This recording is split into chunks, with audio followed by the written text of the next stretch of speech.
Welcome to another episode of Two Ales and Hockey Tales with Wally. Woolen Chop Brown Ale.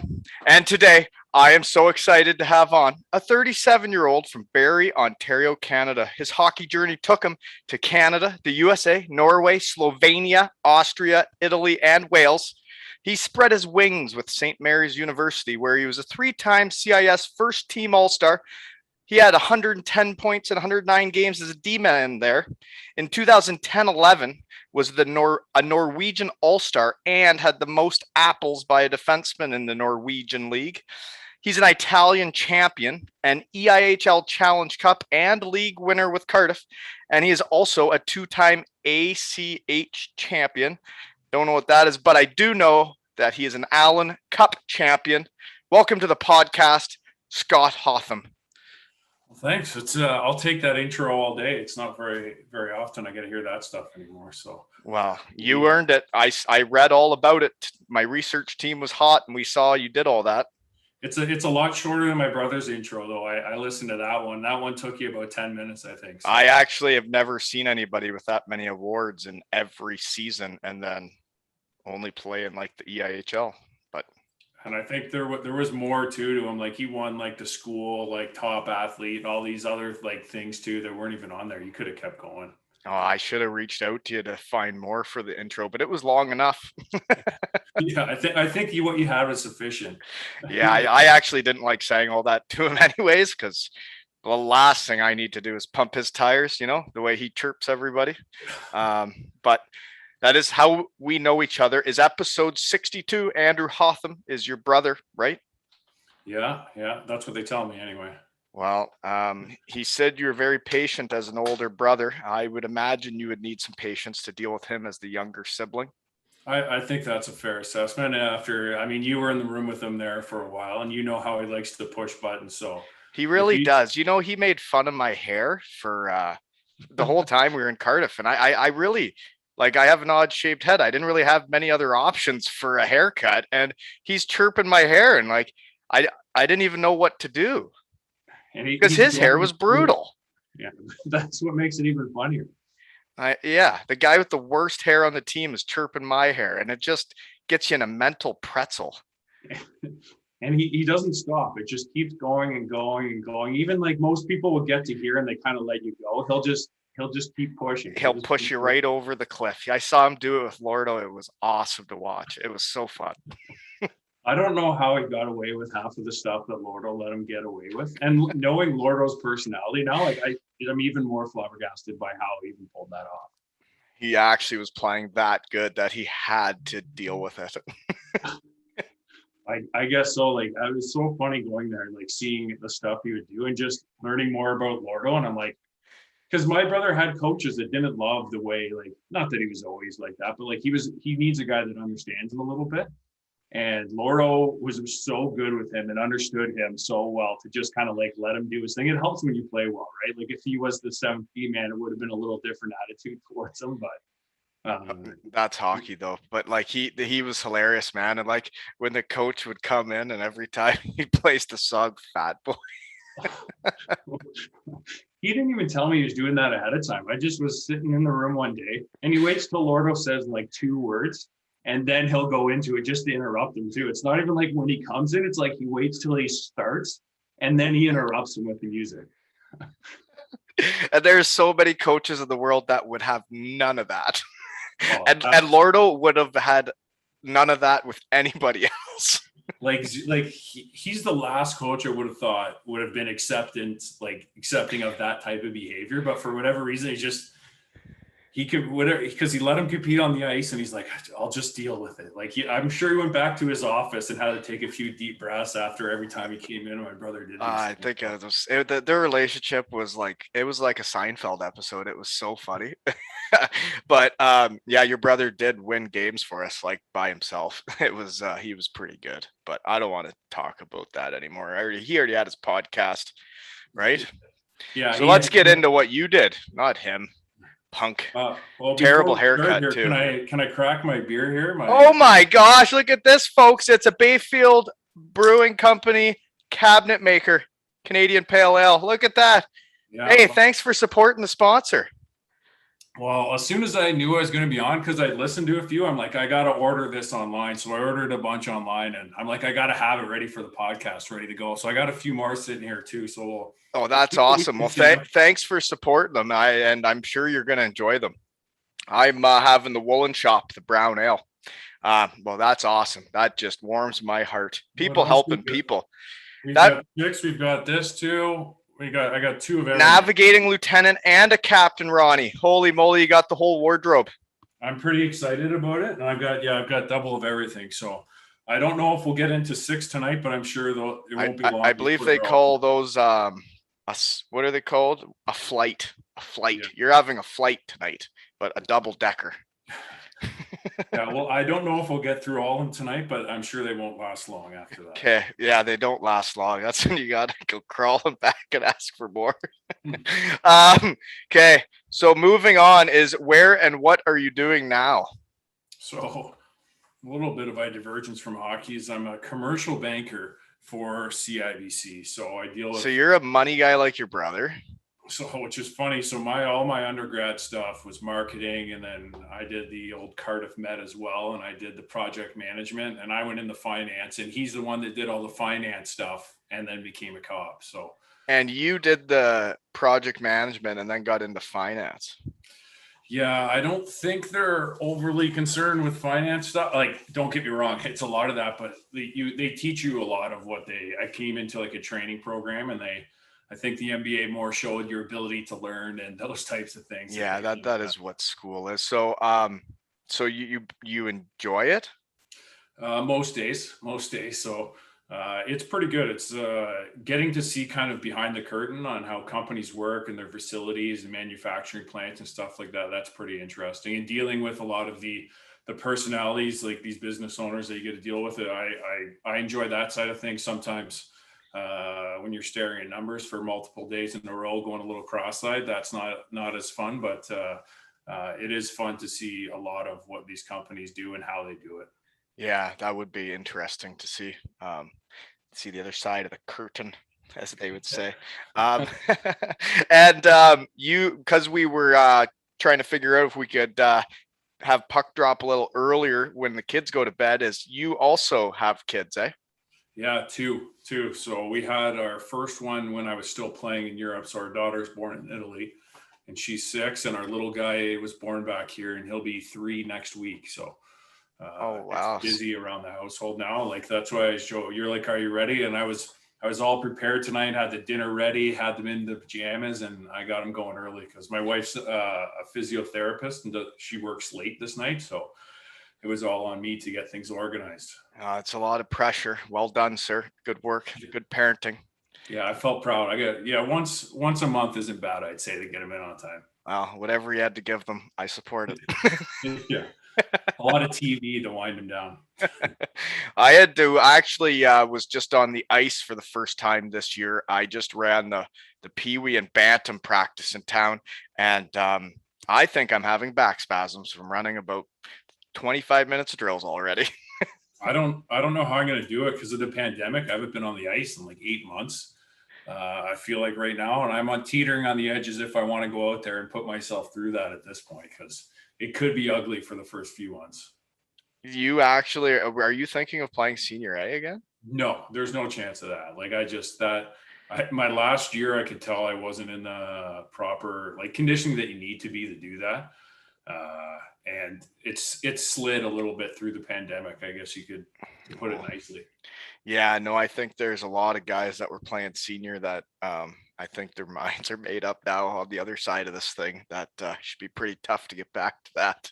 Well, I ate myself into a new wardrobe here, so, I'm not sure I'm going back. And just like it was exactly that. Like, I was kind of on the edge, and then like a year off of not doing it. The thought of getting hit again it does not appeal to me at all. No, not at all. Cross-checked, slashed, nothing. Like even chasing the puck like to forecheck, yuck. Okay, moving on. We're not even going to talk about that disgusting stuff. I don't want to skip over this. You said your daughter was born in Italy? Yeah. And I had a son in Germany, daughter in Wales. So do you have any cool experience of having a kid over in Italy? Because I mean, the German experience for us was wild when the nurses couldn't speak English, and I was like, I knew quite a bit of German, but not like the I'm having a you're having a baby German. So we didn't really know what they were saying. It was wild. So did you have any cool experiences that way?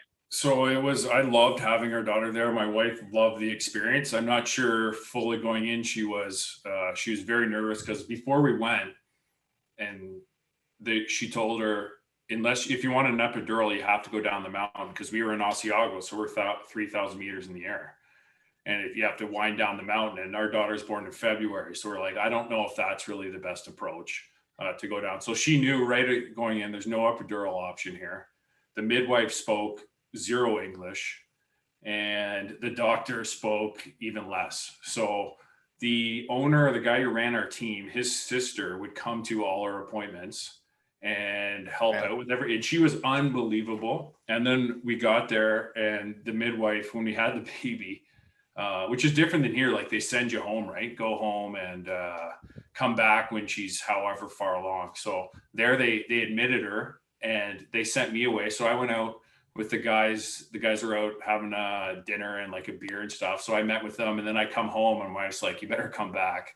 And I thought she was just bored and no one's speaking English. But I get down there, she's in full blown labor, and she did it. And I remember my wife saying afterwards, like, the midwife, she didn't speak one word of English, but just like the action, she's like, she was inside my head somehow telling me what to do, and she loved the experience. And it was, everybody there was so nice and so like above and beyond to help us out. It was great. Like we loved the whole experience. It was awesome. I still distinctly remember, because you're in Asiagos, you're in the mountaintops, and like in the delivery room, the sun was just coming up in the morning, and it was like the red sun over the mountains in the distance, and it was like that'd be pretty pretty cool experience. surreal. Yeah. A little different than back here at the hospital in Canada, a little different experience. Yeah, and it wouldn't have been a very big hospital up on the top of the mountain, eh? No, so I think there was three More different ski injuries, probably. like I don't even, the hospital was small. It was small. And the maternity ward was like fairly small too. And there was a couple room, like there was two beds in every room. There's 3 or 4 rooms with two beds. We had our own room but it was all like how busy it was. If it got busier, like you had to share your room. You had no choice, and away you went. So we had a girl who came in the last day as we were leaving, and she came in and like had her baby, and then at 8 a.m. came in her room, and I've never heard someone snore so loud in my life. My wife's like, thank God we were leaving. We only had to deal with it for like 3 or 4 hours, but it was like something I've never heard before. Like obviously this poor lady. Speaking of something I've never heard before, though, is like when we went into Germany and like you can hear the room beside you.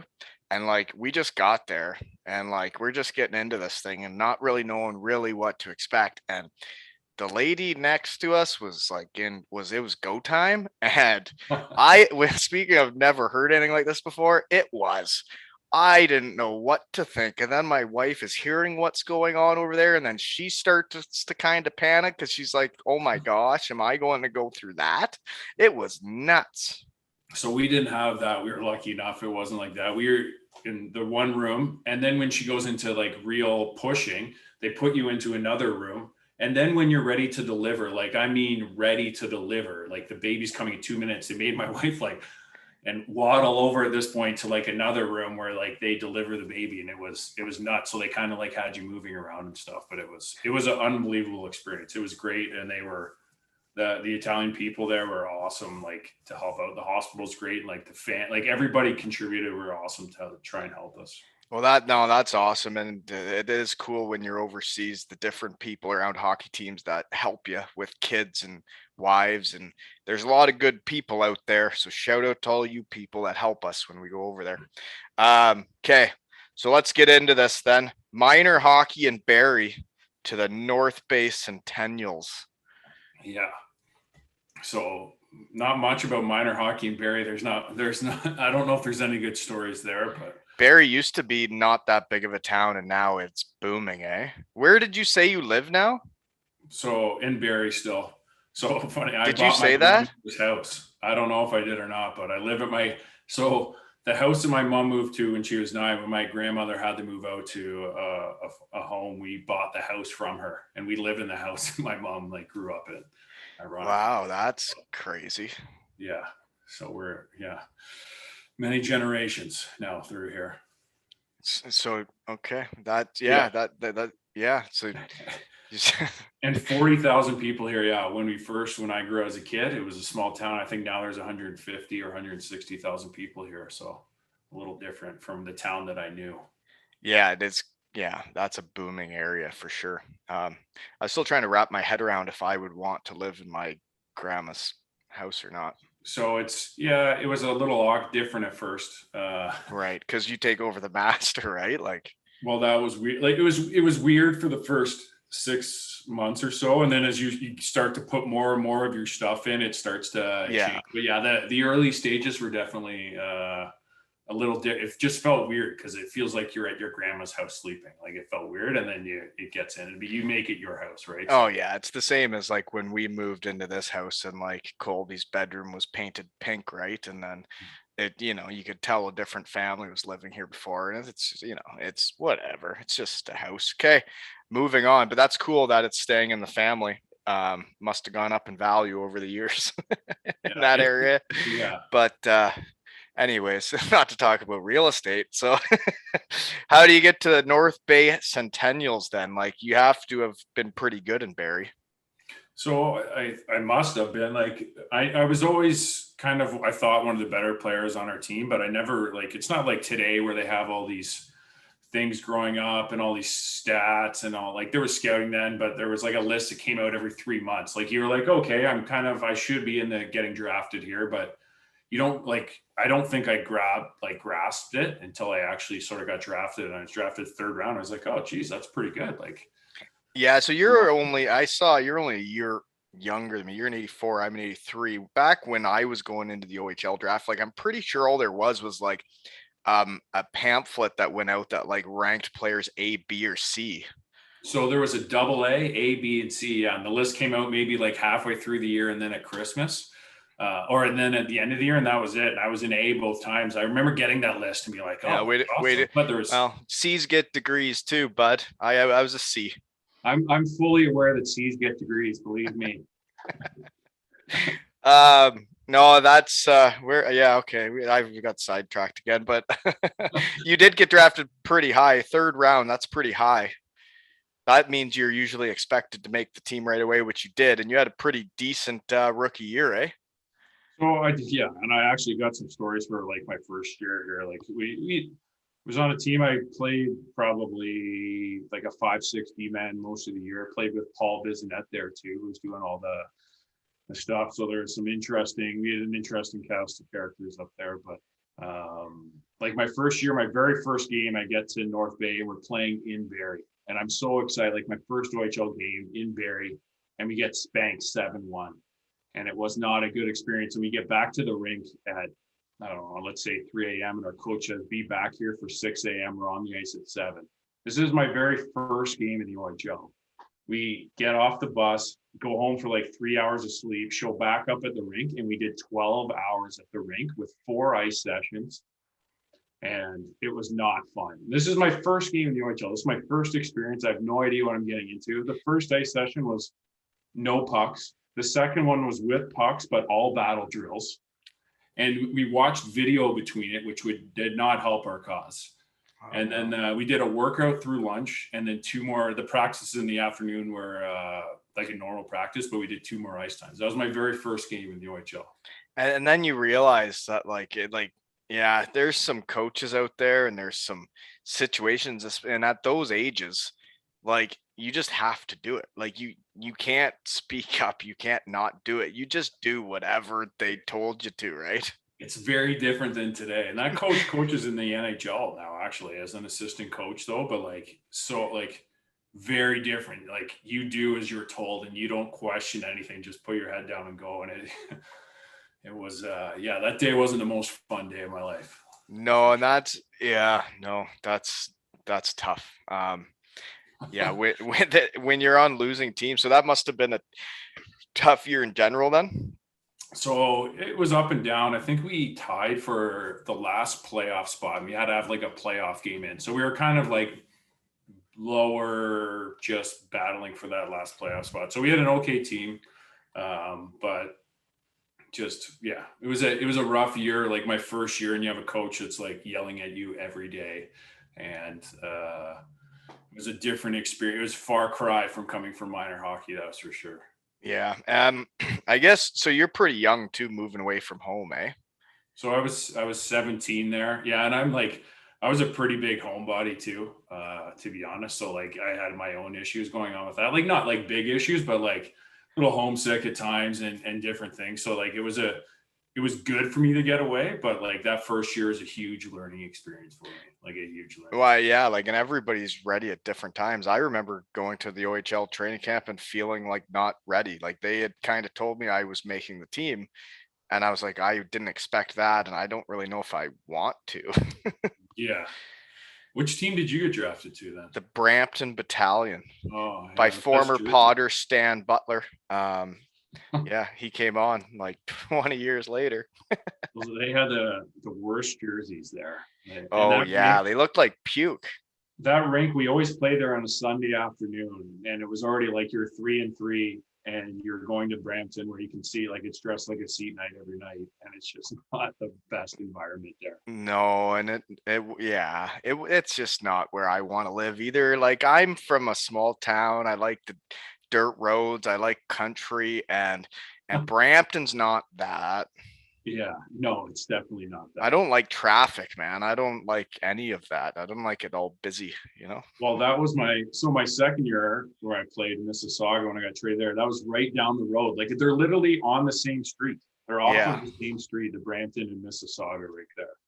And Yeah. it wasn't that was the year where I had like billets that like really pushed me like out of my like in a good way. And it was good. I think it was the best thing for me to go live in the bigger city and like live outside of the small town and stuff. Because North Bay was a Well, pretty that's small actually town. a random question is so did you go from North Bay to Saginaw or to Mississauga? Because it says you played a game in Saginaw. So North Bay moved to Saginaw, Oh, and I played one game and then got traded to Mississauga. So I had a very short stint. So I did a training camp and everything through Saginaw and stuff, and then I was out of there. I was out of there as soon as I got there, pretty much. okay. So then I guess my random question is I heard Patrick O'Sullivan really welcomed you to the team when you went to Mississauga. So funny enough, when I first got there, my billets weren't ready, so I actually stayed with his billets there. But he's like, yeah, skating behind the net in practice, and he shoots the puck and misses. And I don't know what I was doing. The visor way up, the cool guy look for sure. And I took one right in the eyebrow from Sully as he's skating. He was shooting at the net, and I was skating behind it. Took it right in the face. Like the first practice? No, that wasn't the first practice. That would have maybe been like 3 weeks into the year or something like that. Me being there. Oh, I was wondering if that was when Grapes was still coaching Don Cherry, but it wasn't, eh? He was done. No, so we had Steve Ludzik there, who was a character on his own, and like an awesome. I loved him as a coach, but he was one of the funnier coaches I've had. Between like his sayings and just like the way he like did things, he was awesome there. He was one of my favorite coaches I've had. Is that right, eh? Yeah, he would tuck his tracksuit jacket into his tracksuit pants. Oh, that's a good look. Yeah, just little, and he would like you'd come into the rink and he'd be looking at the board that had the standings, and he wouldn't say a word, and then he would like there was a little ledge there, and he'd like boot the ledge, and all the markers would go flying, and then he wouldn't say a word and just go in an office and slam the door. So he Man, was great. He was great. some of the characters that coached back in the day, man, you just like the guys can't get away with anything anymore, eh? I can't. And Ludsey would come in with like wingtip bowling style shoes on and like a feathered hat, and like he looked the part too. It was great.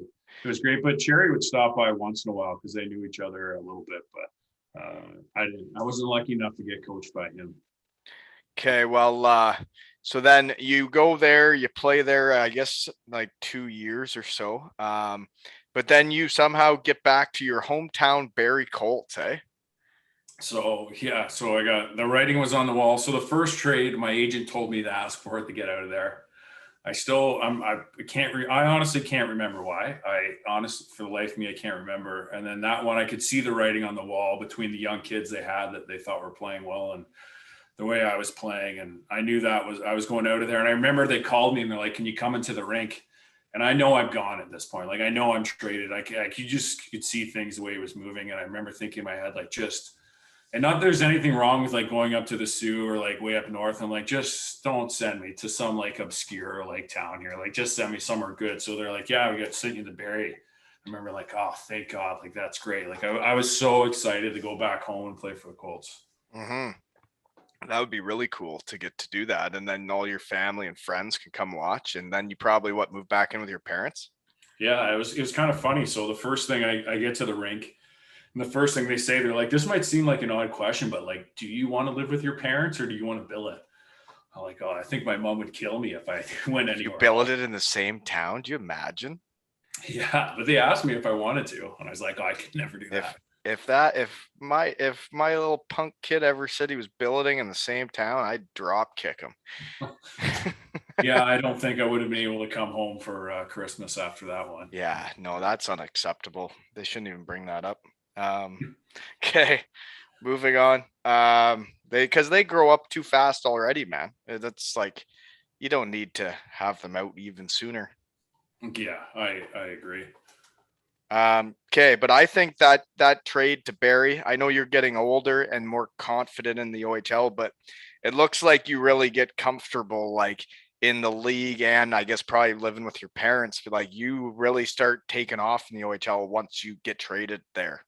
Yeah, it was a huge difference for me. And I was telling the story actually the other night. It was my first 5 games or so. I was coming in from Mississauga. I really wasn't playing well. And I didn't play well the first few games in Barrie. And I remember Bud Stefanski was the head coach in the middle of a game in Sarnies. Like, "You're going to play four this period." Like he didn't say you're going to play four. He just said the starting lineup for the period. And it was me on right wing.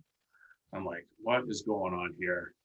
But he put me on the first line. So I'm playing with Brian Little, who's like, oh yeah, we know who he is now, but like he was a 16-year-old then, but like he was dominating the league. He was doing awesome as a 16-year-old. And I remember I got a goal first shift. And then the second game, I think I got another goal. I played forward for 5 games. And then he comes up to me and he's like, "You're going back to D." And he's like, let's go here. And it was, So I he had, put you up on the top line to get you some confidence, get you a point or two, and uh, make you feel better. And then he gets you back on D, and you got a little. Yeah, no, that makes sense. That's a nice strategy. I haven't seen it pull off on very many other players, but it worked for me between I don't know that. how many people I've seen go like from a D man to first line, and then that like say that first line winger. I bet you he wasn't that thrilled he wasn't there. And I don't think the centerman, like Little or the other guys, were thrilled I was there. I had no idea what I was doing. I remember skating to the front. I didn't know what to do. So I just skate to the front of the net and just try and create a havoc and just run around and try and kill everybody. So I would just run in and try and hit, but I was gassed in 2 seconds because I've got the D man lungs. Oh yeah, forward is way harder. You guys are so lazy back there. Yeah, me and my brother can make it look even lazier when we want to be. So he put us on, like, I remember just like I'd go for 2 seconds, I'd just be dying, get me off. So I'd go stand in front of the net. And I'd come off, and Little's like, I remember going like, "What are you doing? Like, you got to help us on the cycle and stuff." I'm like, "Oh, okay. Like, I'll come help you, but I'm done. Like, I'm tired. I don't know what I'm supposed to do here." Oh But my. like, it wasn't good. So eventually they moved me back. And between that, so our assistant coach too played in the American League with my dad. So he knew our family a little bit. And he was like really like big on like building confidence and like whatever he said, he was just so motivational and so positive, and it really helped me out too. And whatever it is, he's like, just shoot the puck on net, like that foot off the ice kind of thing. Twisted That made the wristers. world, yeah, that made the world of difference for me. Like my whole offensive game was moving the puck as a D man or just wristers from the point that got tipped or slid in somehow. That was my whole game. Oh yeah, if you can just get it through a foot off the ice, the twisted wrister, it can find its way into some like whether it goes in right away or gets knocked down or whatever, right? At least Yeah, it's getting in front of the net.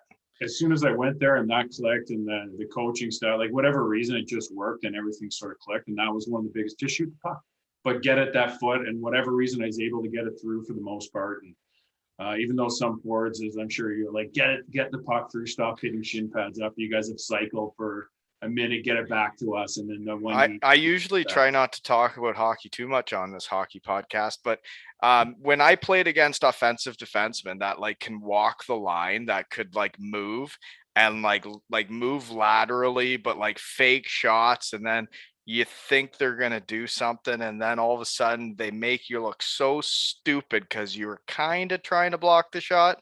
And those guys were the worst to play against. And I like those guys that could get around you and then just throw the foot off the ice wrister. They piss you off as a forward. Yeah, that was my whole game there. A little different than my brother, who would fake that shot and then somehow toe drag it around you and go in, and he'll make you look real stupid. And then he'll chirp you after and make you feel even stupider. So not to interrupt and go off on a tangent here, but when we played senior together, because it's a different level of hockey, he whatever reason he'd poke check everybody, and he would yell poke check as he did it.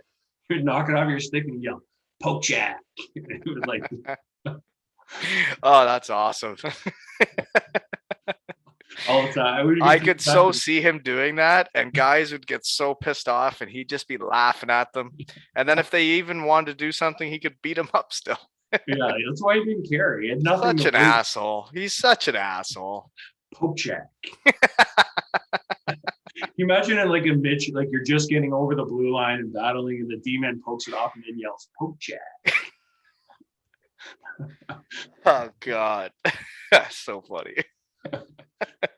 And not like once or twice. Like, I mean, like every shift he did that. Poke check. Which made it even funnier that, like we just talked about, he doesn't let it go. Like, he would kept doing it all year. It was so funny. The only thing you're missing with that, though, is your Bayfield Brewing Company glass. I really like to drink it out of my glass, too. I didn't get a glass. They gave me a free coaster, though, which was pretty exciting. That's nice. There you go. Well, hey, thank you for supporting our sponsors again. That's awesome to hear. I'm gonna be honest, this one's pretty good, and it's almost done, so I'm ready to start the next. Yeah, I think it's time. Don't feel free to crack it and say what kind you're opening, because that's what we do around here. This is cool that you did that. Thank you. Okay. So yeah, you're living with your parents, you're going through high school, but I guess for me, I think it's good that you did move away for a couple years and you learned how to be an OHL player and what it took. And like, I think it's probably good you moved away for a couple years and then came back, right? It was I've said that to everybody that I've talked to. The best thing that happened to me is that I went away first, because I remember when I got drafted, we kind of knew the GM a little bit, and he was talking about how he might have taken me later that round or whatever. And that would have been the worst thing for me to like, I've kind of stayed in that bubble. The best thing that was like kind of get out of my comfort zone, push myself. And I came back, well, at 19, you're never really mature, but as mature as an immature person can be, and kind of grow up a little bit and then come back when I'm ready to play, as opposed to be that bottom of the pairing guy and stay at home and not sort of experience things. I think it wouldn't have been good. So I was so happy that I didn't start in Barrie and that I was able to come home and enjoy my last 2 years of success there. And I loved every minute of playing in Barrie. I played with some really good players too. They paired me with Jeremy Swanson my first year there. He was the captain, and he was a pretty big draft pick, and we played extremely well together too. And we just had a lot of fun. We had a lot of good people on that team, and the coaches. Did your brother not come in while you were there? So he was, I think I listened on yours, and he was supposed to go scholarship route. I'd have to re-listen to his. I'm pretty busy around here. I'd have to re-listen to remember what all he said. So he got drafted by Guelph, and then my 19-year-old year, he played 4 games. They're like, if we trade for him, will he come? I was like, we'll see, because he had a scholarship, and he got traded to Aurora, who went to Royal Bank Cup that year. And he's like, and he would. So he came and he played. I got hurt. I got suspended for 5 games. So I think he played during my suspension, funny enough, those games. So we might have played one of those games together. And they started us, which was pretty neat. The coaches started us on the That's good of previous them of the to do game, that for you.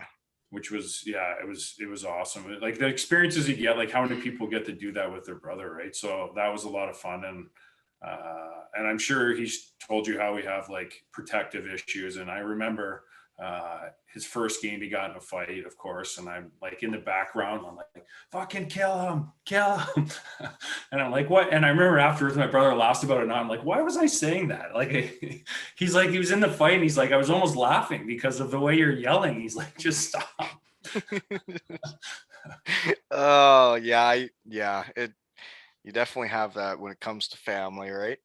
Yeah, and then the next year when he came in, and he had a great start to the year. I think when you look back, I think his points were better than mine. And he was like a younger kid, right? And then I did That's pretty finish. bizarre. Like you're living in Barrie, you're from there, you grow up there, and the two brothers are playing for the OHL team.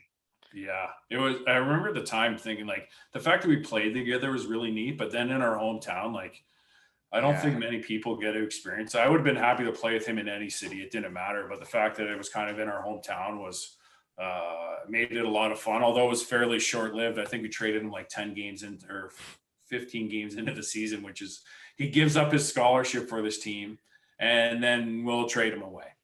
He probably played fat boy when the coach came in.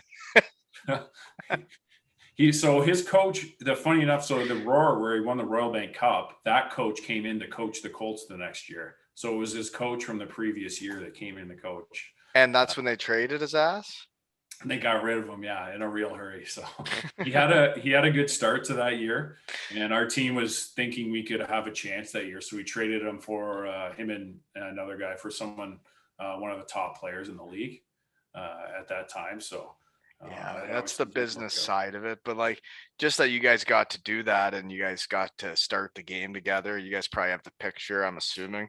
But you guys like your hockey careers like were very intertwined for brothers. It's not many people like so I guess moving on then is like where are we? We're still in Barrie. So then your pro options getting out of there, you are getting like a point a game or whatever as a defenseman in the OHL. But you go to the Rockford Ice Hogs of the U-Haul Hockey League. So after the year, yeah, there's it was the year of the lockout, the first lockout that went the whole season. So the minors were pretty packed, and the United League came calling in that year. That was the year like Chelios and Hatcher were there, and we had Reed Simpson on our team, and there was a bunch of NHLers around that league. So I went there for the end of the season, and the coach there, Marty Williamson, he was awesome. He treated me unbelievable. Not Marty Williamson, Marty, what the heck? I can't think of his name. Marty something. And my brother played for him later too. He was a great coach and made me feel really welcome there. But it was an interesting experience when you go from like junior to the United League. It was a little different. It for sure would be because you've been like kind of like the coach is kind of like a father figure in the OHL where like that you got rules, you got curfew, you got school, and then you get to pro in the U-Haul. And these guys probably do practice and then they're probably going for beers or whatever the rest of the day back then, right? Yeah, well, let's open a Captain Ronnie here first, and then we'll get into that story. So, like, Bayfield Brewing Company. yeah, Bayfield Brewing Company, Captain Ronnie, India Pale Ale. There we Let's go. see how this one goes down. Oh, Pretty pretty smooth. nice, eh? Pretty smooth. So, Yeah.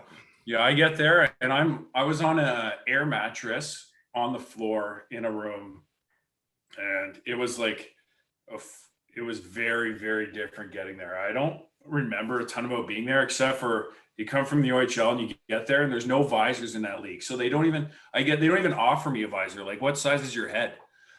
I've got a large head. Here's your large helmet. And they give it to me and there's no visor on it. So they don't even think to give you a visor. I'm like, okay, well, I guess here we go. And I remember the first two games just being like, That's part of the lockout, right? The lockout when it's over, that's when visors are mandatory. It was right when I go pro, right? Yeah, so it was actually it was a year after that, I think. One of the D-men who came from the O got a puck in the eye and like lost his eye. And then that's when they put Speak. it in. But it Yeah. was I remember the first two games I was going in the corner like terrified, like turning my head and stuff. And I'm like, I can't play the game like this. This is terrible. You gotta get used to it. And then my dad was like, put a visor on and stuff. So I think I Well, yeah, like, but though it's weird back then to put one on, it almost made you feel like a pussy, right? that's exactly it. Because I think we had our team had out of 20 guys, we might have like 4 guys with a visor. And then I think I don't know if I played like 15 games. I think I put it on like the last 3 or 4. And don't ask me why the point of that was. It was just like, I felt like I was playing with fire here and let's put one on because you don't want to lose an eye here. That's for sure. For what is Well, 400 I square feet and when or you play differently because you're not wearing one, like you got to play well. So if it's going to affect how you're going to play, you may as well put it on, right? yeah, exactly. Exactly. Um, so you guys do anything when you go there? Like, what is like the adjustment then? Because you've been, I guess, like living at home, and then you go to Rockford.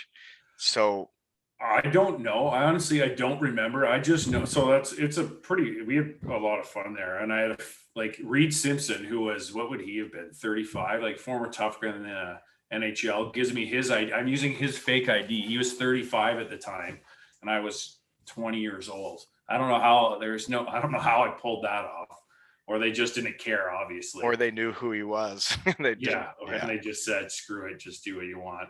Um, but like at that point, like I don't think I did my own laundry ever. Like my cooking would have consisted of putting like chicken fingers in the oven. Like I don't know, I don't remember it, but I can't imagine what my dinners were like. There's no way they were good. There's no way they were good. It must have been eating out a lot. Yeah, I remember trying to start cooking when I got to college. She was a tough go there for a while.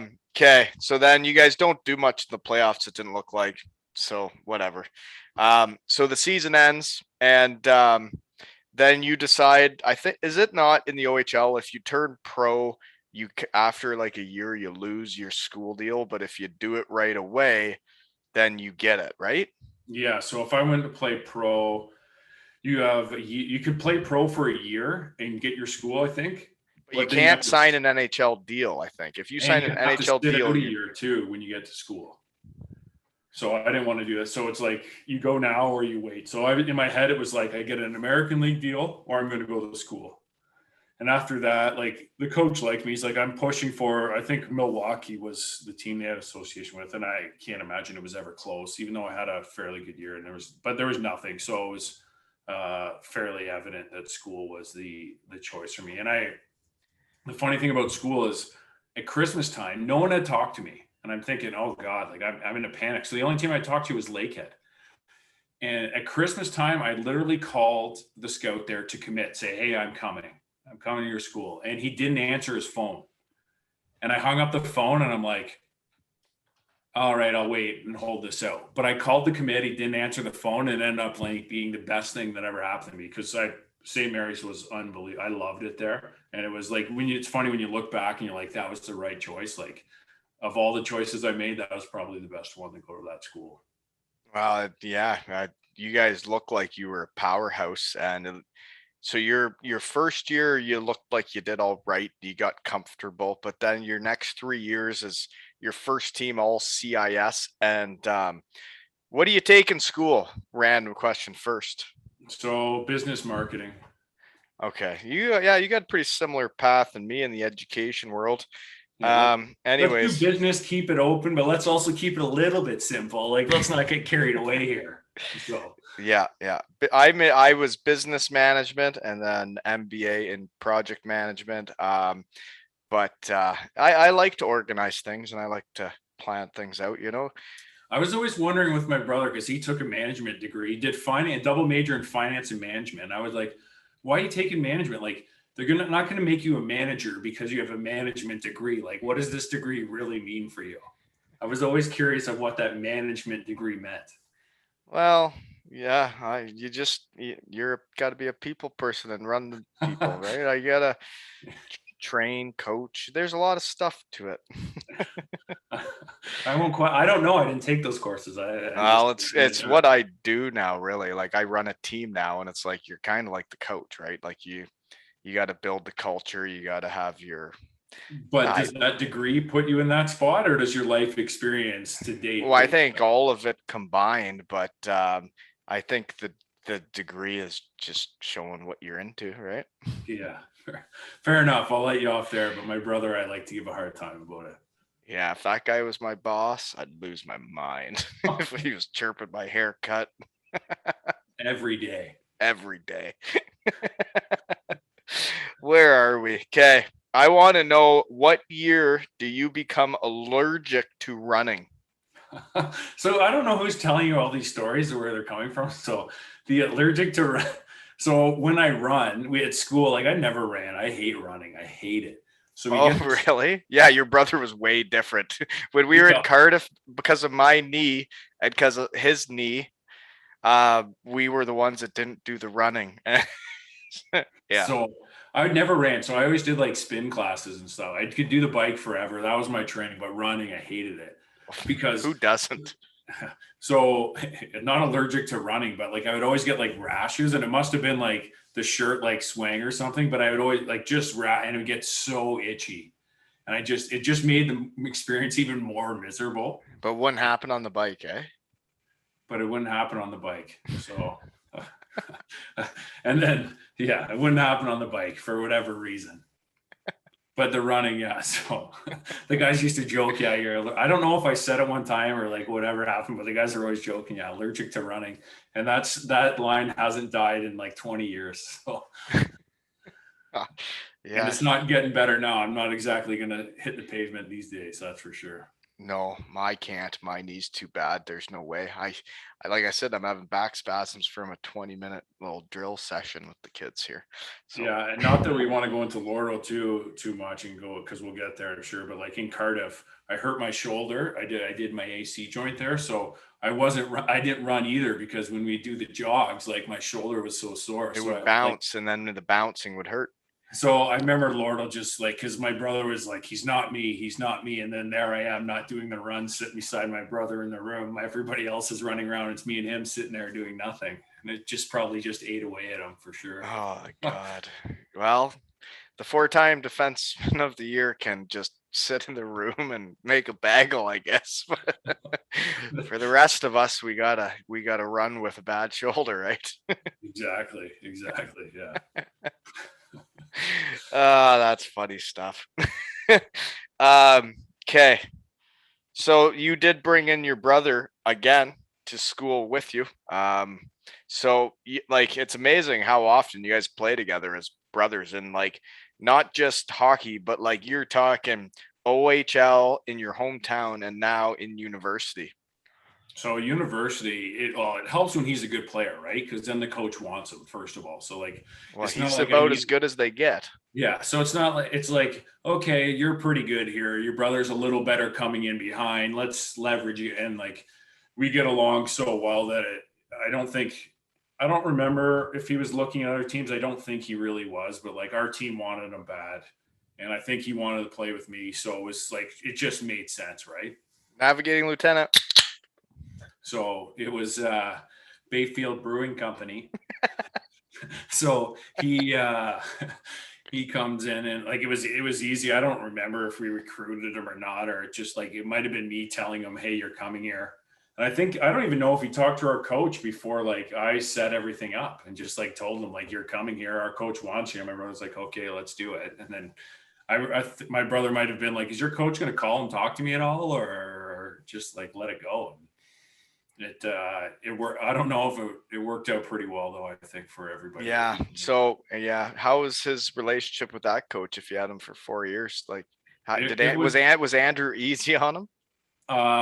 easier than he was on Lordo, but like our coach was awesome. He's an unbelievable guy. He'd give you the shirt off his back, and he was pretty intense. But like when you're coaching university hockey, it's like a lot of these guys know that that's kind of the end of the line for them. So it's kind of like you got to balance between pushing these guys and not going too hard so they don't quit, right?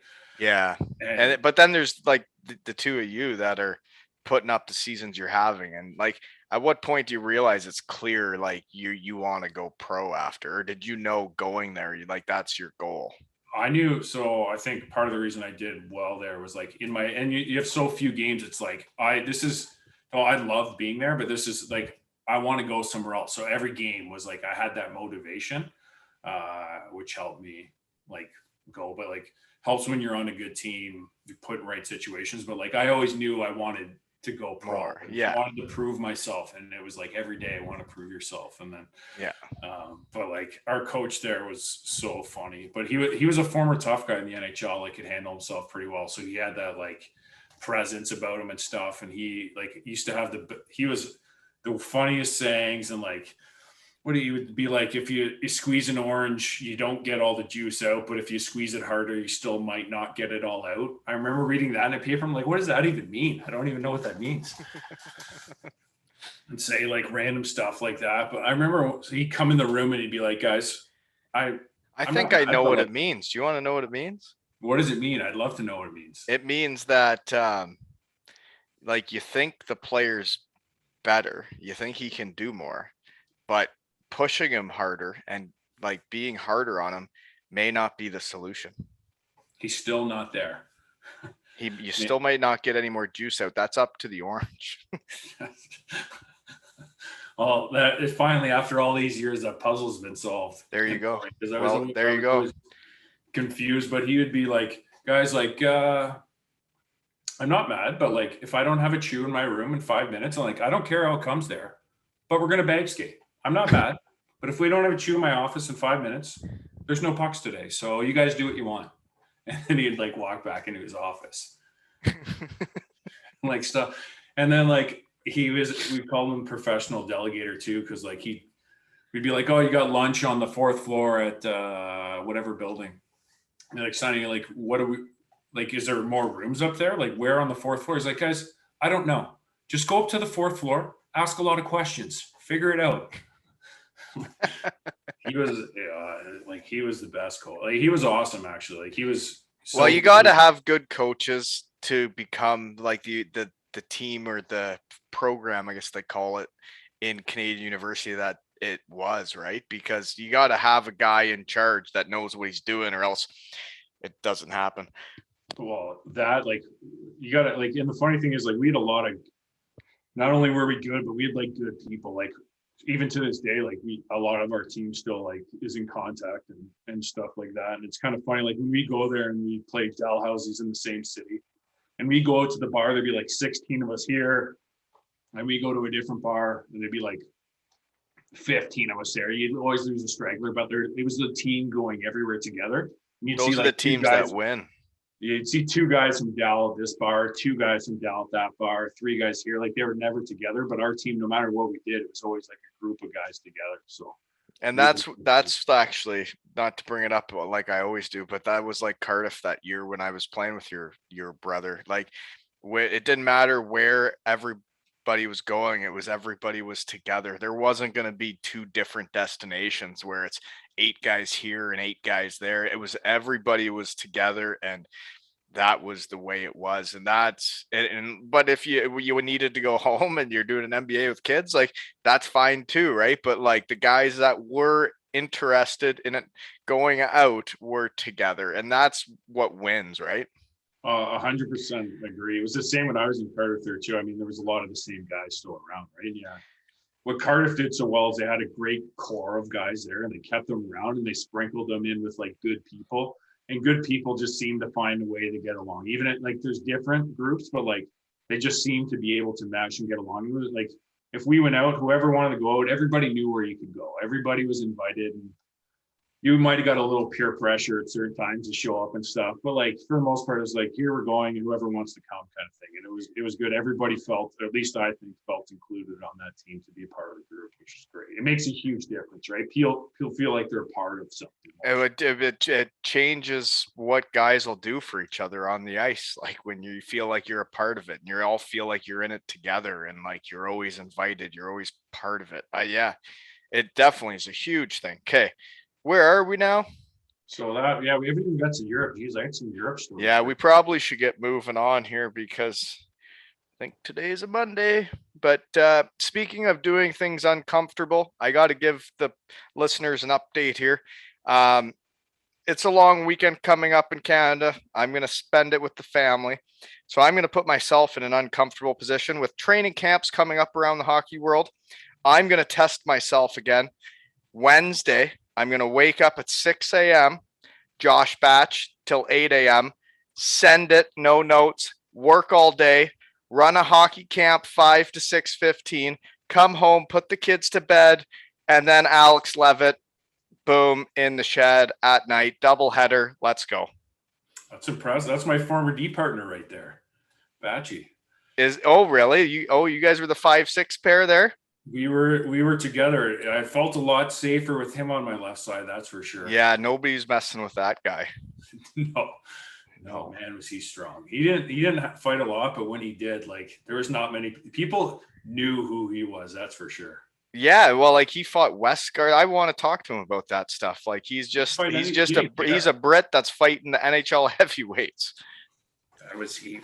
He would fight anybody, and he could handle himself extremely well. I felt very comfortable with him beside me, that's for sure. No, he's a great dude. Great teammate. And no, yeah, I wanted to have him on, and I just wanted to get a few out there for the people before I take 6 days off, Yeah. So we're gonna floor it Wednesday. It's gonna be a wacky Wednesday, and I'm gonna do 2 podcasts. I'm gonna work all day and run a hockey school. So whatever, right? Impressive. What a champ. You got to test yourself every once in a while, right? Yeah. And when you like doing something, I want to do it, so I'm gonna do it. Right. So okay. So you do awesome in school for basically the whole time, but the last 3 years you're really doing it. So then you want to play pro. So then what are the options? Because I see you end up with the Florida Everblades. So it was East Coast League all the way. American League tryout, which everybody gets. How old are you at this point? 24 or 25 range. I think 25 that year. Hard to be a prospect at that point, right? It's a tough spot to be in. So before me coming, like Joel Ward came from, there's a couple names like that made pro and did well, like Joel Ward. And then when I was at school, like Daryl Boyce made the NHL. I played against him kind of through. And then there's like Henderson. There's a couple names that were starting to come through and starting to do okay. So you're trying it. And then I could see after my first year in the coast, like, it's not going to happen. Like, you can do as well as you want, but unless you're on that list of players that they want to do, and not even saying I was doing like anything great, but you can just see like it's not going to happen. Like, you have to blow them out of the water to get your name from nobody to somebody on that list. So yeah, and the other part is like realistically, those guys are younger than us too, right? Like the guys that come out of major, junior, fresh even are younger. But then you're like, for me, I was a college free agent, similar to you. I'm kind of the same age, right? Yeah. It was, yeah. You would have been right around probably same time. And like, I went to Florida, and like, you're so aligned to like how things are. And like the coach there is like, yeah, we feed to all these teams and give like players out and stuff. And you're like, okay, that sounds great. Like, you give to more teams, like Florida, why wouldn't I want to go there? And then you get there and you're kind of like, you hear these other stories about guys wanting to get called up, and they kind of keep him down and push this guy away. And you start to see how things move, and you're like, I don't like this. Like, how it's a wild game over there. Yeah. So I guess North America.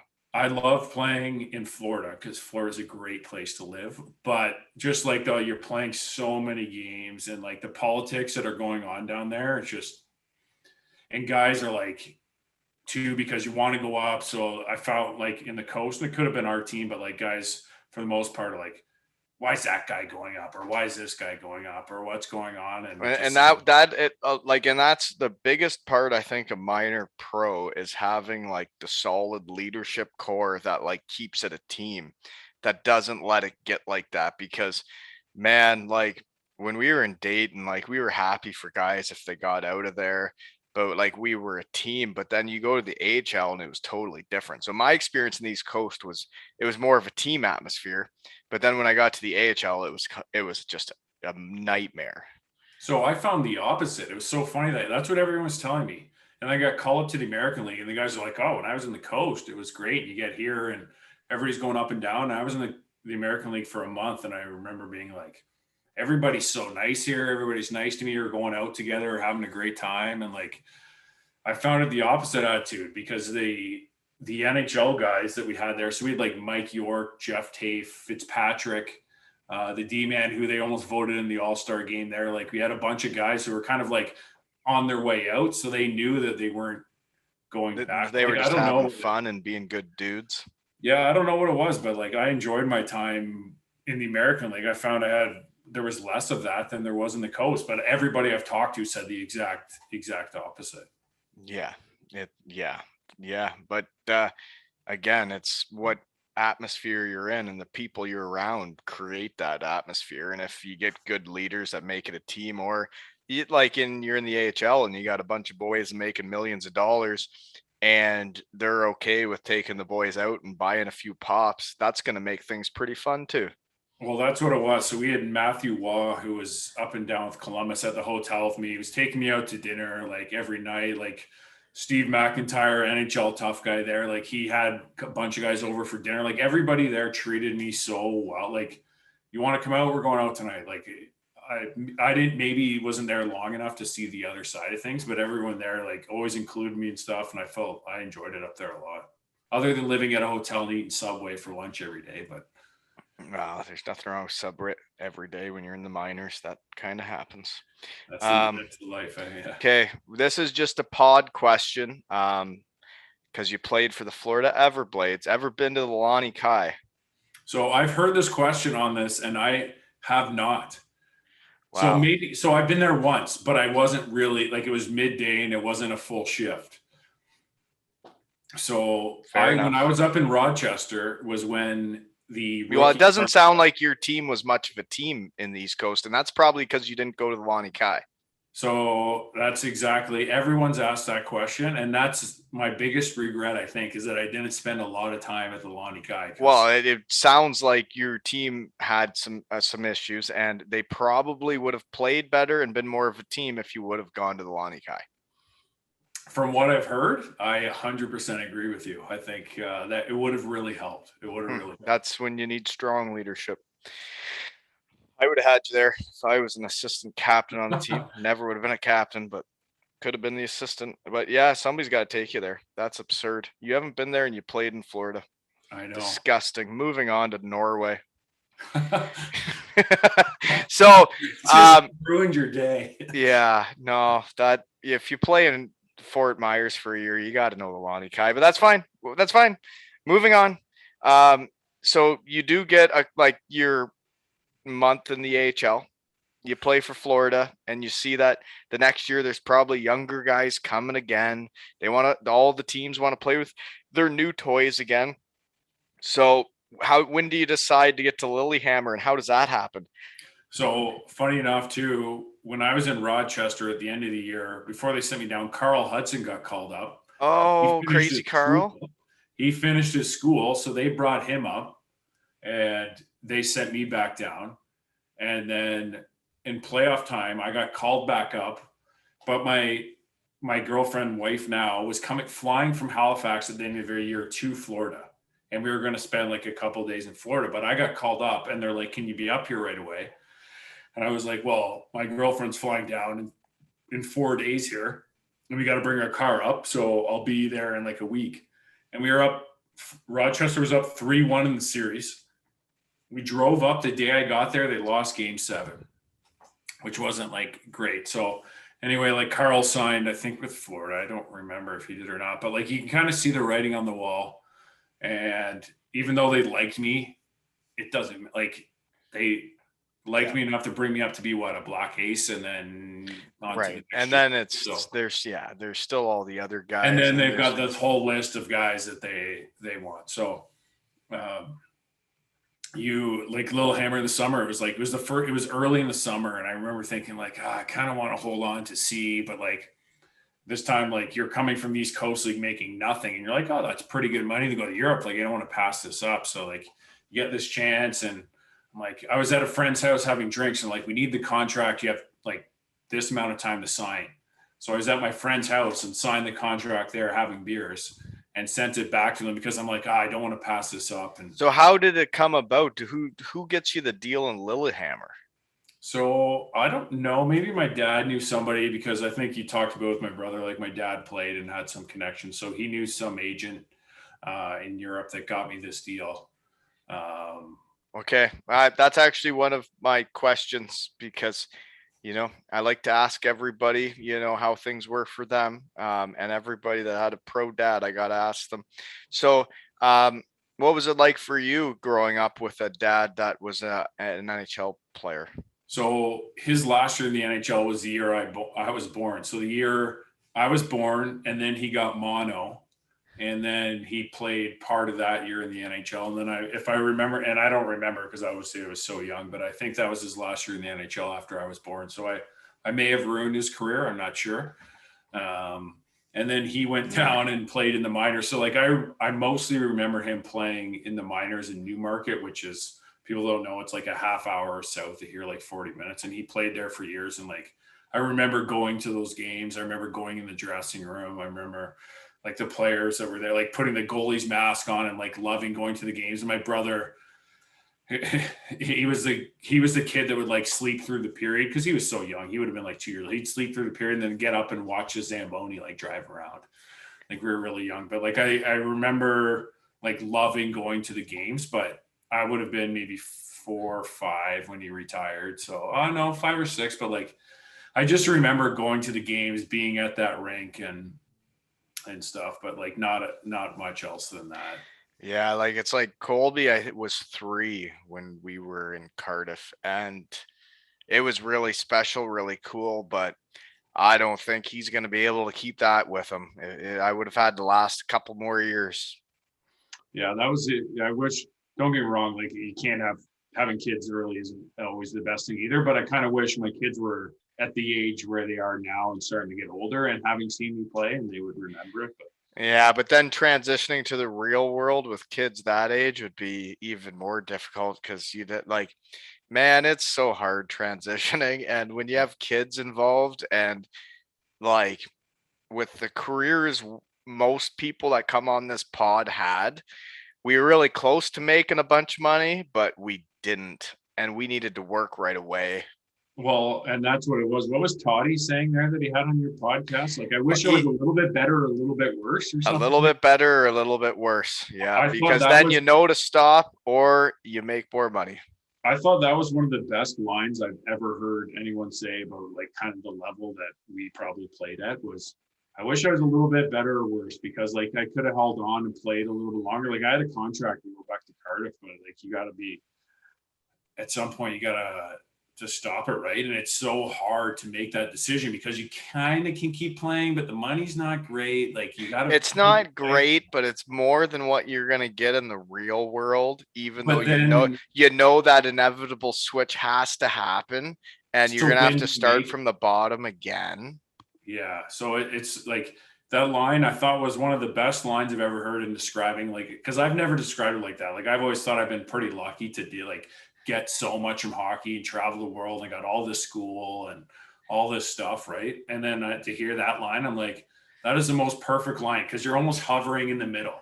Like you're not good enough to make those millions or go to Russia or go to Switzerland to make the big money, but you're not like bad enough where like no one wants you or you're in those like low leagues where you make no money. You're just hovering in the middle for years. And that's right. The honey hole of this podcast. Yeah. Sorry, guys. Yeah, exactly.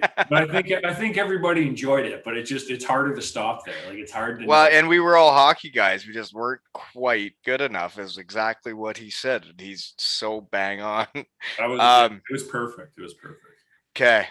We never did get to Lilyhammer then. So I'll cruise through and tell you my Lillehammer story because I've got a fairly good one here. So this is my first year, and I told you when I played like junior, I was a little bit homesick too. So Lillehammer, I get there, And it's kind of hard because you're like, I'm giving up my dream by going to Europe, like the NHL. You're kind of thinking the NHL's gone and it's tough. So my weight might have slipped a little bit. So like I played at 210-ish and I might have been 210, 215. And I was at 230 when I got to camp. So like it was a bad start to begin with. But I could still play. I carried it well enough because I had a pretty good year. But I remember getting there. So my first day, little homes, like I was almost one of those guys that Toddy talked about where like they almost didn't get on the flight. I was like, I'm not going to, and I finally got on. I'm like, I got to do this. So I get on the plane and I get to my apartment and I had my Xbox with me. So I brought an Xbox so like I can get through a little bit, feel a little bit homesick and plug my Xbox in and blow the power on night one. And this is like they treated me really well. Like they kind of stocked the fridge for like a couple days food for you, like had your apartment set up pretty nicely. And like night one, and I blow the power like right away. Like right away. And I'm like, oh for fuck. So I go to sleep and I don't think anything of it. Ruin my food. And like it. And then I go to the rink the next day to be like, hey, can someone help me with the power here? Because the rink was right down the road. You could walk. We didn't have cars yet. So it's pouring rain. So this is like, I blow the power. I'm in this apartment with no power. I'm kind of like a little sad, like a little homesick. It's pouring rain. Walking the rink in the pouring rain, and I'm not joking. A car drove by and the puddle like splashed onto me. Like, and not like into me, like over top and completely drenched me. So here I am, like first day there, little like blow the power, walking the rink and completely splashed like with a puddle. I'm like, oh, you got to be kidding. This is not a good sign to start things off here. No, that's not. No, it wasn't a good start. And then they give you your car there too. I never drove stick in my life. And if anyone's been to Lillehammer, it's on like a big hill because that's where like all the skiing stuff. And the car dealership's at the bottom and I live at the top. So I'm driving uphill trying to learn standard for the first time on the main streets. And in roundabouts. So I'm like, okay, finally I can go. Stall. Finally I can go. Stall. And then I'm trying to go up this hill. It was not good. So is your wife now, who was, if I'm putting my puzzle together correctly, you met her at school? Yeah, I met her my last year at school. So she's from out east. She's just south of Halifax, Bridgewater, Lunenburg. They seem like nice people out there. Yeah, so you met her out there. So when you go to Lillehammer and you're having a tough go and you're a little homesick and you get splashed with the puddle, is she there? So no, she's not there at that point. I think she came over Christmas and stayed the rest. I can't remember. And that's why you're getting homesick. Thresher Belgian whip beer. Bayfield Brewing Company. Boom. So I think this year she didn't have her first semester of school, but her sister was getting married in October, if I remember, or November. So she stayed home till her sister's wedding and then came over for like half the year. And then she went back to finish her school because that was her last year of her undergrad, if I remember correctly. So she wasn't there at that point, but then she came over and like, it was a rough start, but honestly, I loved playing in Lillehammer. There were some really good people there. The town was great. Have you ever seen the Netflix show Lillehammer? No, I have not. Really? I've not at all. But like, I loved playing Lillehammer. I honestly really enjoyed it. I still talk to some of the people from there today. So, what's the barn like in Lillehammer, Norway? So the rink where they had the Olympics, where like Forsberg scored that one-handed goal, is right next door. So we didn't play in that one. We played I thought you were gonna say that's the one. Shut up! You got me all. We played in a smaller practice rink, so it wasn't great. It's because you guys didn't have enough fans. You didn't get to play in the big one. No, not for that big. So we have the small rink, but the fans are pretty good in there. Like it was fairly full every game. For a smaller rink. So I don't know if they seated 2,000 people there or 1,500, but they had the cool intro every time we came. Like it was done well there, and we had a good team that year, and we got the fans are pretty good there. Well, that's cool. I saw you. So you said you were a little overweight. You probably, like when you give up on the dream, and I think it happens to a lot of guys when they decide they're going to Europe, they kind of let themselves go just a little bit. Like they don't even really realize they're doing it, but they just can't push themselves like they once did. But I may have had a few too many navigating lieutenants, Bayfield and Brewing Company. and so like I worked out the whole summer. So I was, and this is the old hockey, right? Too. So I was big. I was heavy, but like I was You were bulky. doing a lot of bench press and squats, I bet. So I was a little thicker. I wasn't like, it wasn't all in my gut. I was probably as strong as I ever was, but it was like there was less cardio and more weightlifting. Let's put it that way at that Well, time. so you guys were doing the same thing in the OHL than we were in college, because we were like professional weightlifters. Yeah, well, that was never. No one had ever accused me of being the best in the gym, but I uh, did my best, but it was a body type issue.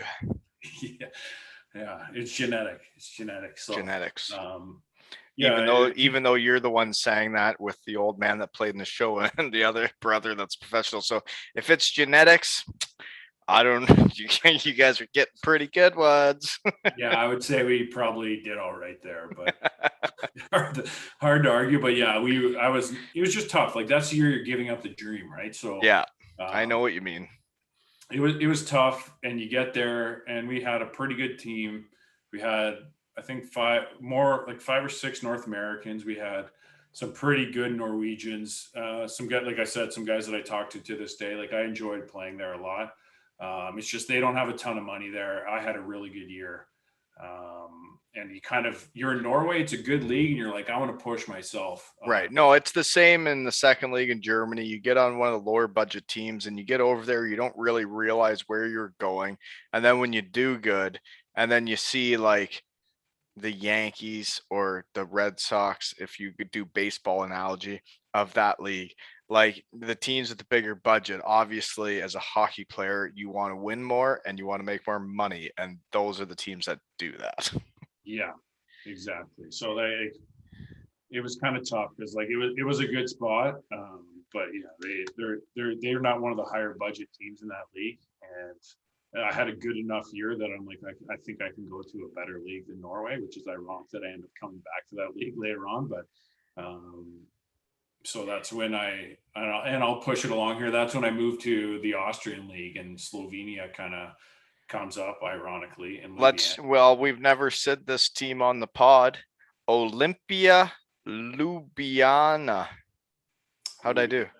So you're pretty good, actually. Real, I've never said Olympia. I just said Ljubljana all the time. Because that's the city, right? Yeah, Ljubljana. So one of my favorite places that I've ever played, and like every place you like for its own reason, right? But that team we had, and you talk about close teams, like the Slovenian guys are really good, include us and everything, because that's part of the thing too. Like you've been on teams where like the native guys there are kind of their thing, and then the English guys and the guys that come from North America are sort of their thing. So um, not that Norway like I got along with a lot of Norway guys, but they kind of had their thing, and the North Americans sort of did their thing a little bit there. And when you go to Slovenia, like you're still a little bit of that, but like everybody was included. Like if we went out to a game, we won a game or we lost a game, didn't matter. To be honest, we all went out for like a couple drinks and wings. Like everybody went together, and on that team, they had a lot of young North Americans that were, I think everybody married their girlfriends from then, but I don't think anyone was yet married at that point. So we were kind of all in the same stage of life. It's a fun city to be in. There's a like cheap drinks, like it's a great place to be. So like we had a lot of fun that year. Um, yeah, I had something and I totally forgot what I was gonna say.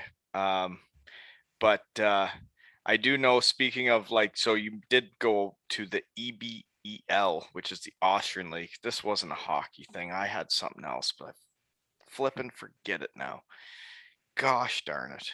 But when you guys are a team and everybody's included, oh, that's what I was gonna say. Is like whether it's in Slovenia and you call them the natives or the hometown players, but like you're getting the Slovenian players, right? You Mhm. can go to Croatia and get Croatian players and they're in the Russian league, but you can go to Germany, you get German players, and it's all about the mix. Like it depends what kind of imports you bring over. It depends what kind of Germans you bring in, if that's all gonna mesh. And the teams that mesh, when I went to Germany, the teams that did the best were the teams that had Germans that were like reaching out a hand to the imports saying, "Hey, let's go for lunch, let's go for dinner, let's get to know each other on and off the ice." Where the teams that sucked were the teams that the Germans did their thing, or the Slovenians, or the whatever they are.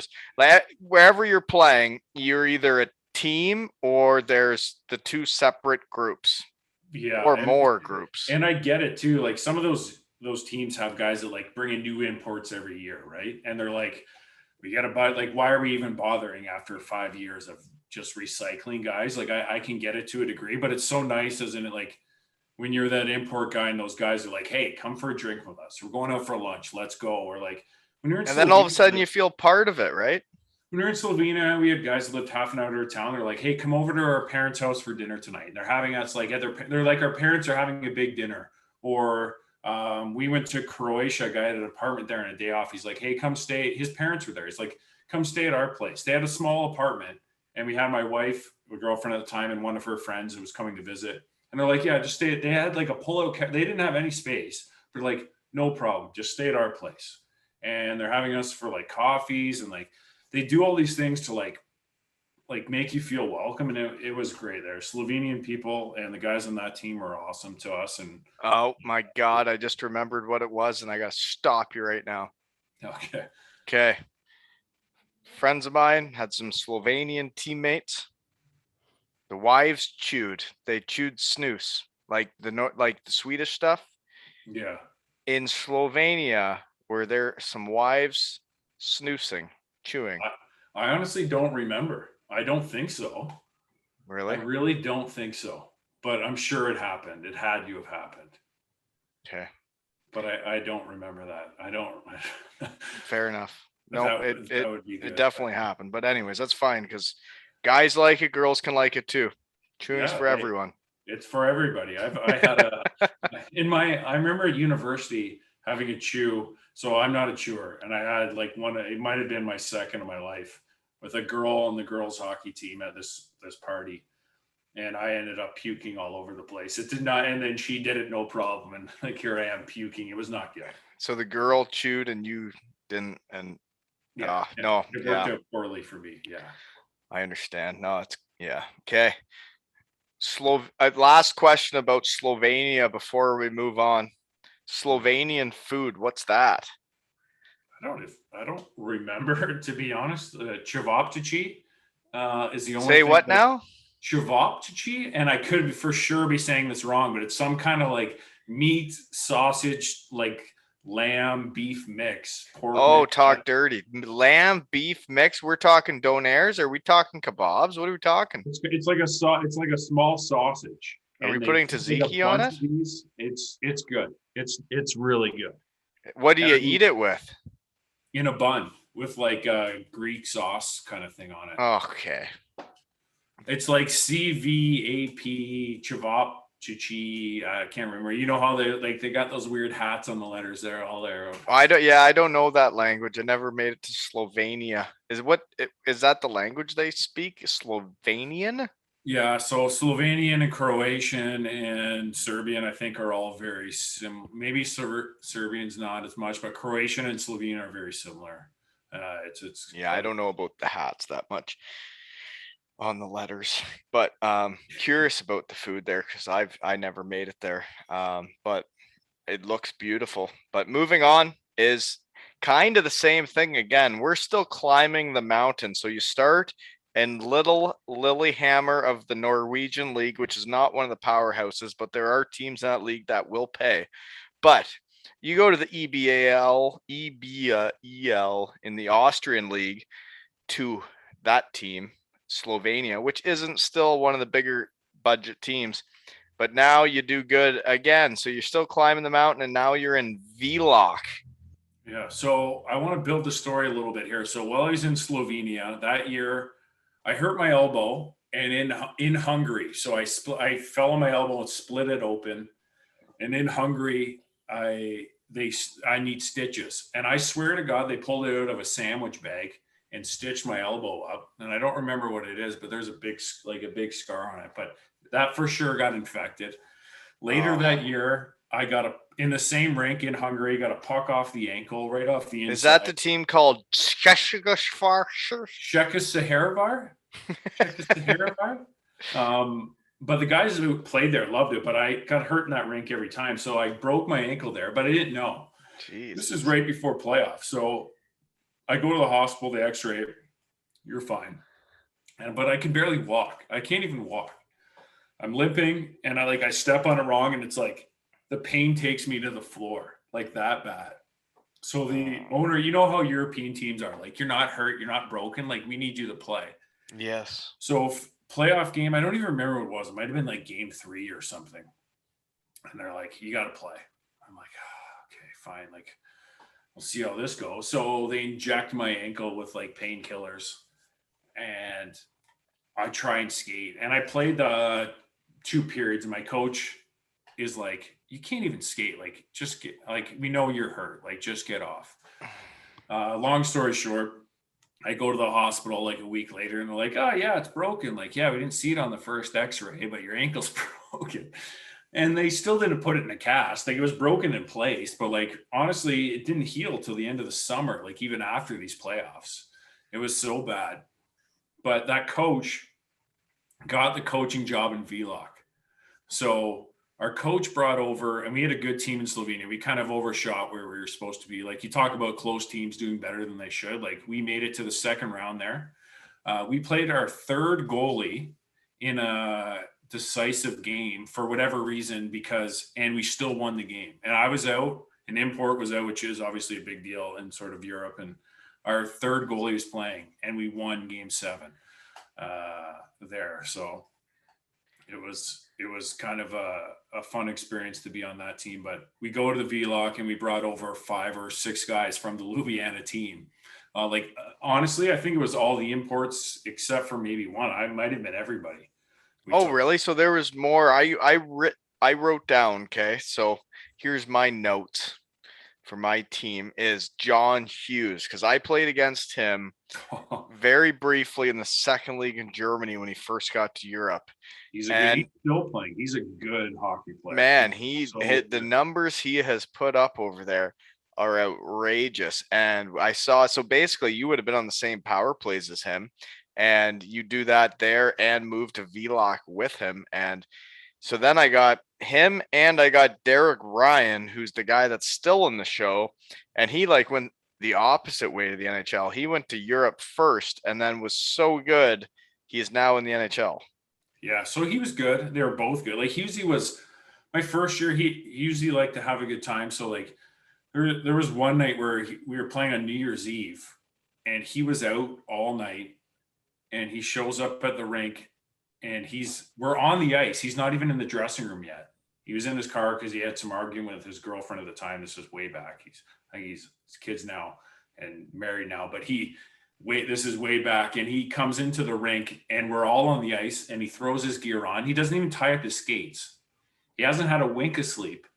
He goes on the ice. He can't even skate. He can barely skate. He's out on the ice out there.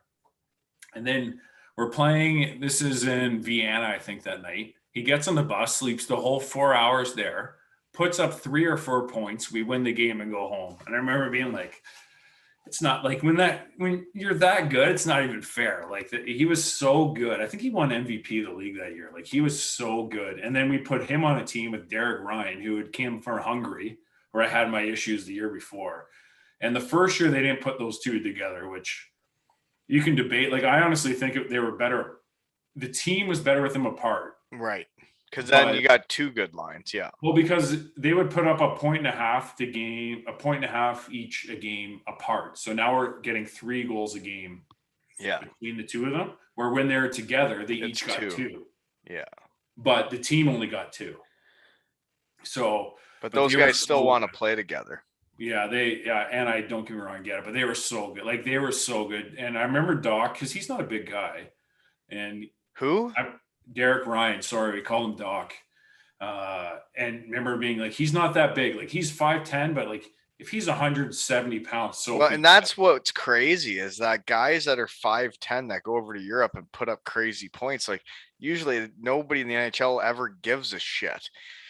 that he's in that league and actually makes it back And is he went to, crazy. Sorry for burping the mic, folks. so he goes there, and there was talks about him going to like Sweden, the top league, and then or Switzerland. And I'm thinking any eventually with Sweden, like I don't know how he's going to do it. Like he's really good, but he's good against Austrian. Like I don't know how when the checking gets tighter and he's got to work their guys. And like I was so wrong, like obviously, so like he went to Sweden and dominated, and then he goes to the NHL and he's like a 30-point guy or 20-point guy or whatever he is. Like he's done so well for himself. But like I don't know how he does it. Like he's so strong for a guy that's not that big. He's so smart. He's fast. Like he's obviously really good. Yeah, no, he's a player. I've watched him. Yeah. And then that John Hughes, I always watched him because like when he first came over to Europe, he comes to the second league of Germany where it was my honey hole. I play against him, and then I see where he goes, and I'm like, holy moly. And like he's still giving her. And he's back in Vloc now, I think, this year.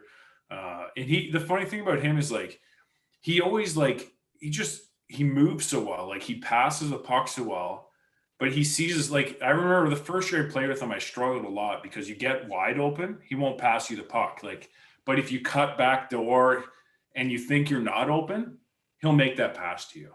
So it's like you got to learn to play with him because he'll make pass. He'll Like make the harder one instead of the easiest one. which most people you'd be like, why are you doing that? But for him, he just pulled like it just works. So you learn to play with him and learn to start to go to those areas, and he gives you the puck, and his passes. You think like guys like he sauces it. It's perfect sauce on the tape. It's like the complete duck, but somehow lands like exactly on the tape. Like I don't know how he does it, but yeah, he's good. He's so smart. He's just an extremely smart hockey player. Okay. Next question. Austrian food's like German food, right? A lot of schnitzels. A lot of Love schnitzels. schnitzels. A lot God of damn potato it. based. Everything. Okay. That's all I needed to talk about. Just needed to bring it up. You had a good time? Had a good time there. Had a good time for the most part. Weight was okay. Weight was. We're working towards getting better. So my first year was better than Norway. My second year was better than my first year. So I'm working in my right direction here. Yeah, you're getting motivated. Okay, but then after 2 good years with Vloc, and were you on a 2-year deal or 2 1-year deals? So I was on a 1-year deal, then a 2-year deal. So there's a long story here. That Oh I'm not dear, gonna here dive we into. go. We're getting deep. Let's go. So my first year in Vloc, great year, signed a 2-year deal. Can I guess? Can I guess? Okay, Can I guess? You Yeah. ready? This is 2 ales and hockey tales with Wally, where I think I know more than I do. But I'm guessing you had a fantastic year your first year, and the team really likes you. And then they're like, yeah, let's sign this guy to 2 years.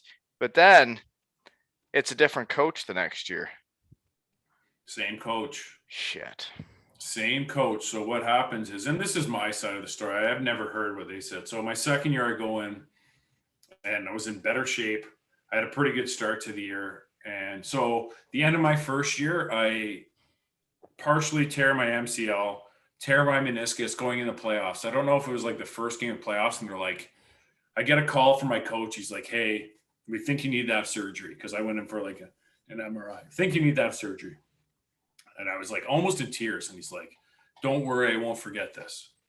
I get a call back like a day later being like, we think you might be able to play with it. So here I am. Yeah, for sure. Same coach that I played with a broken ankle for, playing with it was the same injury. So it was a partially torn MCL and a partially torn meniscus. And he's like, we think if we tape it and brace it. So here I am. They tape it all up. They give me a brace that was custom for somebody else. But you know how old are you? I am 27, I think. Yeah. So they give you a brace for somebody else. You put the brace on. I was able to play playoffs, and you just play because that's how it kind of works. So you're gonna make me drink another beer tonight. That's for sure. Yeah. Well, this talking about shit like that. Going over to Europe and the way they treat you, the way they get people to do things their body shouldn't, just so they can win a game on a Friday or a Sunday that's even like a regular season game. Sometimes it's playoffs, sometimes it's not. Like, it's disgusting what they get people to do. And it affects the rest of your life. But the thing is we're all wired the way we are, and we will do anything Well, until you, that's and then you look back on it 20 years later and you're like, God, I was stupid. you didn't need any convincing for me to play. You told me I can play, and Yeah, if and I you're could. going. I was the same way. That's how we all were. So I'm playing, and I'm playing with this stupid knee brace, and didn't fit me right. So it was kind of hurting my hip. And eventually I just took off the knee brace and played with just like, they taped up my knee so heavily to make it like a brace because I couldn't play with a brace. Anyway, you play with the playoffs and it is, and I would have played as long as they said you can play, I would have played. So I wouldn't put that on them at all. No, But I we agree. I agree. But like, yeah, it was different. but you get a little pressure and like you say, I know how it is. And then we get to the next year and I get hit and I get a concussion. So I get a concussion. And this is right around when Crosby started getting his concussion. And I've never had a concussion. And it takes me 2 months to recover. And they didn't like that. No, they And wouldn't. I have an email. I don't know if it's in my inbox still or not. I'd love to look for it, but it's like, we think he's faking it and accusing me. And this is the same coach who I played for a broken ankle with. I played with a partly torn MCL, partly torn meniscus, and I'm doing these things for him. They're accusing me of faking a concussion and stuff.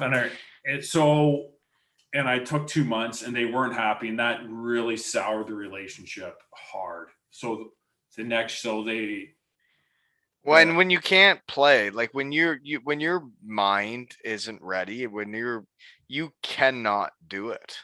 well, this is right in when Crosby is starting to like, and it's taking him a while to get back. And you're like, everybody's kind of, and Europe's always like a little behind with these things. And I'm like, I still have a headache. Like, I'm not playing. I'm like, and in my head, I'm like, I want to play because I know I'm kind of losing my spot here a little bit, but I'm not risking the rest of my life for like my knee's one thing, but my head, I couldn't do it. So as long as I had a headache, I refused to play, and they didn't like it. So No, it and really then like, yeah, so I get back and then I lose my spot on the power play. So now instead of being first unit, I'm second unit, and you can just see the yeah, things move. you can So see it happening.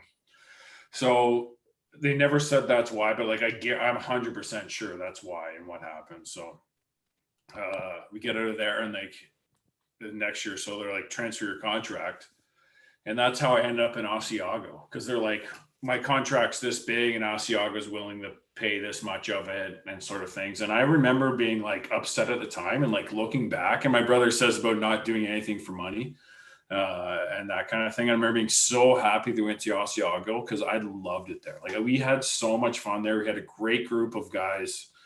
We won the championship there, and my daughter was born there. Like, I wouldn't have traded any of that.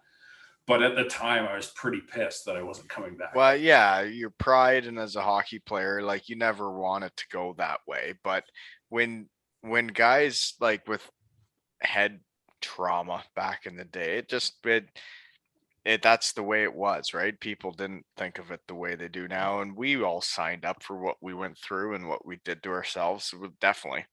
Um, but Asiago would have been fun because you're winning again, and like if that's the relationship, then it's time to move on, and then I guess you meet some other devils there with Benty and Ulmer and win the championship, eh? So that's a fun year. So we had a lot of fun that year. Like, Ben, like, they're just, I could talk about everybody, but there are like a lot of great people right away, make us feel welcome. We talked earlier about my wife having a baby there, but it wasn't just the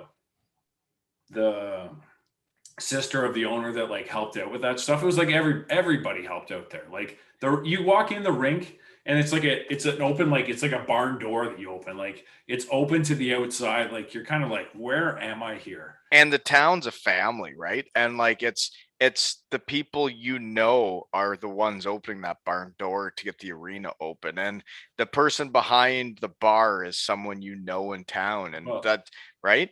Well, that's it. We go to dinner and everybody knows who you are, and like, we're doing something and we ask someone to watch our dog, and like, it was like this thing, like someone knew somebody, and then you meet this family who's willing to watch your dog who was like a young kid, and you get along, and like, everybody was so nice, and you go out for coffee after practice. You're there for 2 or 3 hours and you have a good time. it's not like guys are getting hammered, but it's like that Italian lifestyle. It's just so relaxing and it's so nice. And the people there, like, believe me, nothing happened in a hurry there. Like if you wanted something, it never got done quickly, but like it was great there. We enjoyed I, it. We had a good team. you're right. Now that you bring it up, like I find it interesting the way it is over there because like the way we live around here, it's go, go, go. It's full steam all the time. And over there, people sit down and eat lunch. They sit down and have a coffee. They are not in that big of a rush to make a dollar. Well, the restaurant here, if you brought like a meal and you're done it, the check's on your table. We'd go there for like a coffee and you're there for 3 hours and you're in no rush and no one's rushing you out. And it's just like more about you go for dinner and it's like an event. It's like 7 p.m. to 10 p.m. is your dinner.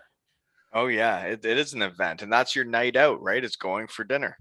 Yeah, we really, really enjoy it there. The people there, like when my daughter was born, there was like a banner in the rink, like welcome, like our daughter's name's Violet, like welcome, whatever Violet, like this huge banner with all the big fans and stuff. Like people there were so nice. We got treated extremely well, like gifts.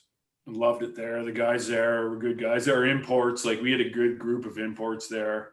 It was a lot of fun. Navigating lieutenant. So I have one good story about Asiago, and it's pretty funny. So Bentivolio, I don't know, he's got some pretty good stories. I'm sure that guy's got some life experiences. But so that year we're in the playoffs, and his first daughter, is like on the way, and his wife's back in North America. So game 6, he gets the call. His wife's in labor. Like we're going into a pregame meeting. And he's getting a text from his wife, like I'm going in game 6 of the finals. Game 6 of the finals. So they probably tried to plan it for it to be off season, and they maybe hit the nail on the head a little early. Here, yeah, but I don't think that was planned. I can't imagine that was organized that way. But you'll have to ask Benty that one. But so for whatever reason he gets a text. So he flies that day. He's like, I'm flying home. So game 6, we're up 3-2. He's flying home. And obviously he's a really good player. He's one of our better players, and he's flying home. Anyway, we bus to Ritten Renown or whatever that city's called there. And we lose game 6. On our way home, that 6, we always got beers on the bus afterwards. So like we'd have a meal, stop at a gas station, everybody go grab like a 6-pack or whatever, and you'd have beers on the bus all the way back. But there's no washroom on the bus. So we'd always pull over to have a pee. And because my wife was there's got to be some bottles getting filled up. If you don't have a bathroom on the bus and you're drinking beers, there had to have been some bottles getting filled up. There had to be to a degree, but we'd always stop. We'd kind of stop every so often. But so I never drove to the rink. So I had that day, Almer, I don't know what his wife was doing, but my wife, I always left her the car and I went with this other guy. And my wife was watching Almer's dog at this point. So this guy who drove me to the rink, Dan Sullivan, actually, who was a really good player too, a D-man there, he drives me to the rink and we pull over to go pee. And for people who don't know Asiago, like I said earlier, like 3,000 meters in the air. And the way direction we went it was like an hour and 45-minute weave up the mountain. And we're 1/3 of the way up, maybe half of the way up. And we pull over the pee, and we got some guys with nervous bladders. So we pull over the pee, we get back on the bus. My bladder's getting nervous talking about this. We get back on the bus and we start driving. And it's normal. It's game 6. Guys pee, get back on the bus. Guys have their iPads. Guys are watching shows. And I'm thinking, okay, so Almer's dog's at my house. I'm just going to have him drive me home because he's not like, he might as well drive me and then pick up his dog. So I go back to tell Stelly, be like, well, Almer's just going to drive me home, so don't worry about it. And I go back and he's not there. I'm like, okay, no big deal. And I'm not even thinking anything of it. Honestly, in my head, and as dumb as this sounds, I'm thinking he's in the washroom. But I know he's not in the washroom. But obviously that makes no sense. So I go back to my seat and we get back to our rink. This is like a 45-minute drive from when we had pee. And we get off the bus and I'm unloading my gear. And Sully's stall was, I don't know if it was beside me, but it was really close to me. And I'm looking to tell him there. Be like, hey, Elmer's going to drive me home. And I don't see Sully. And I'm like, hey, has anyone seen Sully? They're like, no, I haven't seen him. I'm like, well, if someone sees him, tell him I'm going with Alms. So I'm like, okay, whatever. And I'm not really thinking much of it. And I go back home and Alms drives me home. And I drop the dog off and I'm kind of sitting on my phone. I text Sully like, hey, and I might have texted him too. And I'm thinking like, hey, Sully, where are you? Don't hear from him. And I hear in the group chat, like our team group chat, like Sully was left on the side of the mountain. So when we stopped to go pee, he had a nervous bladder. He went down the road 50 meters. And if you notice, like he was kind of a grumpy guy, but like funny grumpy, like not like bad grumpy. And we're on the side of a mountain, literally, and there's like pegs on the side of the road because you're on a cliff up the side of a mountain. He went down 50 meters to go pee. We get back on the bus and he was down 50 meters and our bus starts to pull away. And he's thinking like, haha, guys, real funny. And he's just like, yeah, you guys are joking, right? He starts to really run. And the bus takes off and leaves him on the side of a mountain in the middle of the night in Italy. Oh, wow. And he's he's a 45-minute drive from where we are. So by the time it happens and guys realize like his bag's the only one on the bus and I was gone, 3 Italians went to drive down the mountain and pick him up. And he's like, I was terrified and angry at the same time. And because the snowplows go by, there's like those poles in the ground and he's grabbing those and like javeling them off the cliff. And he's smashing them off the ground and he's so angry. And like, this is game 6 of the finals. Yeah, and you guys ended up winning game 7. We won game 7. Benty flew back. I don't know if it was that morning or the night before, played the game. I don't know how he did it. And then like flew right back. And here's Sully, who's just like been through this traumatic experience on the side of a mountain. And he was by himself for like 3 hours in pitch darkness. What was the score in game 7? It might have been like 3-2 or 3-1 or something. It was a close game. Wow, that's quite. I actually got left behind up by the bus once. Like we were just talking to another couple on the other team, and my wife came to the game, and the whole plan was like I just say hi and then get on the bus, and then they just left me and another guy when we're talking with the other couple. So we had to drive back. Captain Ronnie. Bayfield Brewing Company. Boom. That was my good story for Asiago anyway. No, that is a great story, and that you guys won the championship, and then that guy got his frustrations out on the mountain, got picked up and made it to the game. Yeah. Right. So Benty wouldn't know that story, but if you ever get Alms on, he might have a good perspective of that as well. Well, I'll get him on too. We'll get everybody on. I got time. It's fine. It's fine. It's okay. Yeah, I got time for everybody. Don't worry about it. It's not like I have kids or a job or anything else to deal with. Yeah, no, I'm not busy. It's fine. No, after Wacky Wednesday there, we're going to take a break for 6 days, but it's going to be hard for me because I actually really enjoy this. And like the stories you've told me, this is the shit I love, man. This is what I want to hear. This is what I want to do. And like when you said you're up for coming on, I was like, do you want to make my Monday better? And you are. Like, this is making my Monday way better. So thank you. No, I for me to talk hockey, you can't talk like you tell your buddy stories, but like guys who haven't played don't. It's just different, right? Like it's fun to talk hockey and it is, and get to relive the shit you did, right? And the stories of that stuff is way more fun for me than I remember. Like playing's fun. Don't get me wrong, I love being on the ice, but it's like the stories and the guys. That's the stuff that you really remember. So it's kind of fun. It's fun for me to relive it a little bit. Well, and that's why I try not to bring up hockey on this podcast. Yeah, so sorry for that. For what No, like that, the life experiences and like the shit you go through, and like the guy getting left on the side of a mountain in Italy, like that's the shit I like to hear. Like it not like the actual hockey game. That's not really what I'm into, unless you were winning a championship. Then I'm into it. Okay. So you win the championship in Asiago.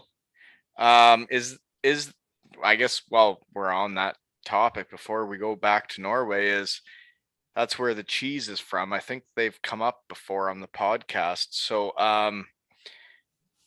is the food like that good on the top of the mountain? So I love Italian food. I just love pasta in general. Like you play hockey and it's like I you eat know. pasta, you're just so sick of eating pasta, right? Like, and I remember in the summers I would never look at pasta. Like now I love Italian food. I just love it. I loved it when I was there. I love it now. Like it was great. That was for food wise, that was my favorite spot for sure. Is that right, eh? Over Austria? Over Schnetzels? Austria. I love pasta and theirs. It was so much better. The meat, like I don't know, just everything was good. I Well, and really it's everything's fresh, right? It's actually like fresh. Like Yeah, and the pizza, like it's different. Like you come from here and you get Domino's, right? It's not like that there, but you like it's it's its own not thing. even similar. They're rolling out the dough. It's flat. It's fresh. Every vegetable's grown out of a garden, right? Yeah, it was good there. That was my favorite of all the places I was. That was my favorite food for sure. Okay, well, that's fine. Mine was Germany. Whatever you're into. Next thing, moving on, is so you win it all. Your 2-year contract then is now over with VLOC, those punks. Um, but then you go to Storehammer. Where's that? And I'm going P. I'm gonna find out about this later when I walk the dog. Where's Storehammer? And So, how's that town? Storhammer's about 45 minutes north of south of Lillehammer, sort of between Oslo and Lillehammer. And how I got there was actually one of the players that I've talked about being friends with from Lillehammer was now playing in Storhammer. So um, we go there. They've got the big, beautiful rink there. They've got some money there. They've got a really good team there, and it was a fun place to play. So I get there and we get a nice apartment. They treat like you. I come from Asiago where you can barely get tape on your sticks. To get a new stick was almost impossible. To get new skates was almost impossible. And I get to Storehammer and you got 2 pairs of skates right away. There's a whole drawer of tape. It's not like you gotta unlock some 6 cabinets to get a roll of clear tape. You know what I mean? Like they have everything sitting there for it. It was like everything's waiting for you. It's not like when I got to Italy, it was waiting 6 months to get a stick, and it was painful. And then you get to start, and they had everything. They just treated everything first class there. It changes your whole life. Like, so that's your job, that's your livelihood, that's what you're doing every day. And you want to do it to the best of your abilities. And then there's teams in Europe that show up and like they won't give you what you need. They won't, like, if you're a carpenter, give you the good hammer. Like they won't give you the good sticks. They won't give you the good skates. And then they expect you to play out of your mind, but they're not willing to give you what you need to do it. And it's crazy. And then when you do go to teams in Europe that have the, whether it's just the budget or just you got to have the backing, I guess, to get going. But like when you have what you need and you feel comfortable, and when you're out there, and like when your wives and your kids and everybody's taken care of, like it's easier to play hockey good, right? Well, it's going back to Asiago, and I don't want to do that, but like we were 2 months into the year, and I had 2 of the same sticks that were like bending blades, and like and people who haven't seen me play or know I play, like my whole game is moving the puck and shooting it on net. And I'm making passes and the blade's giving out and I can't play the one out. So I write on the board one day. This is such a dick move. I write on the board, needed sticks for like 2 months or something stupid. Ordered sticks September 1st, and it's like November 10th or whatever. And so I get into morning skate. It's an optional morning skate.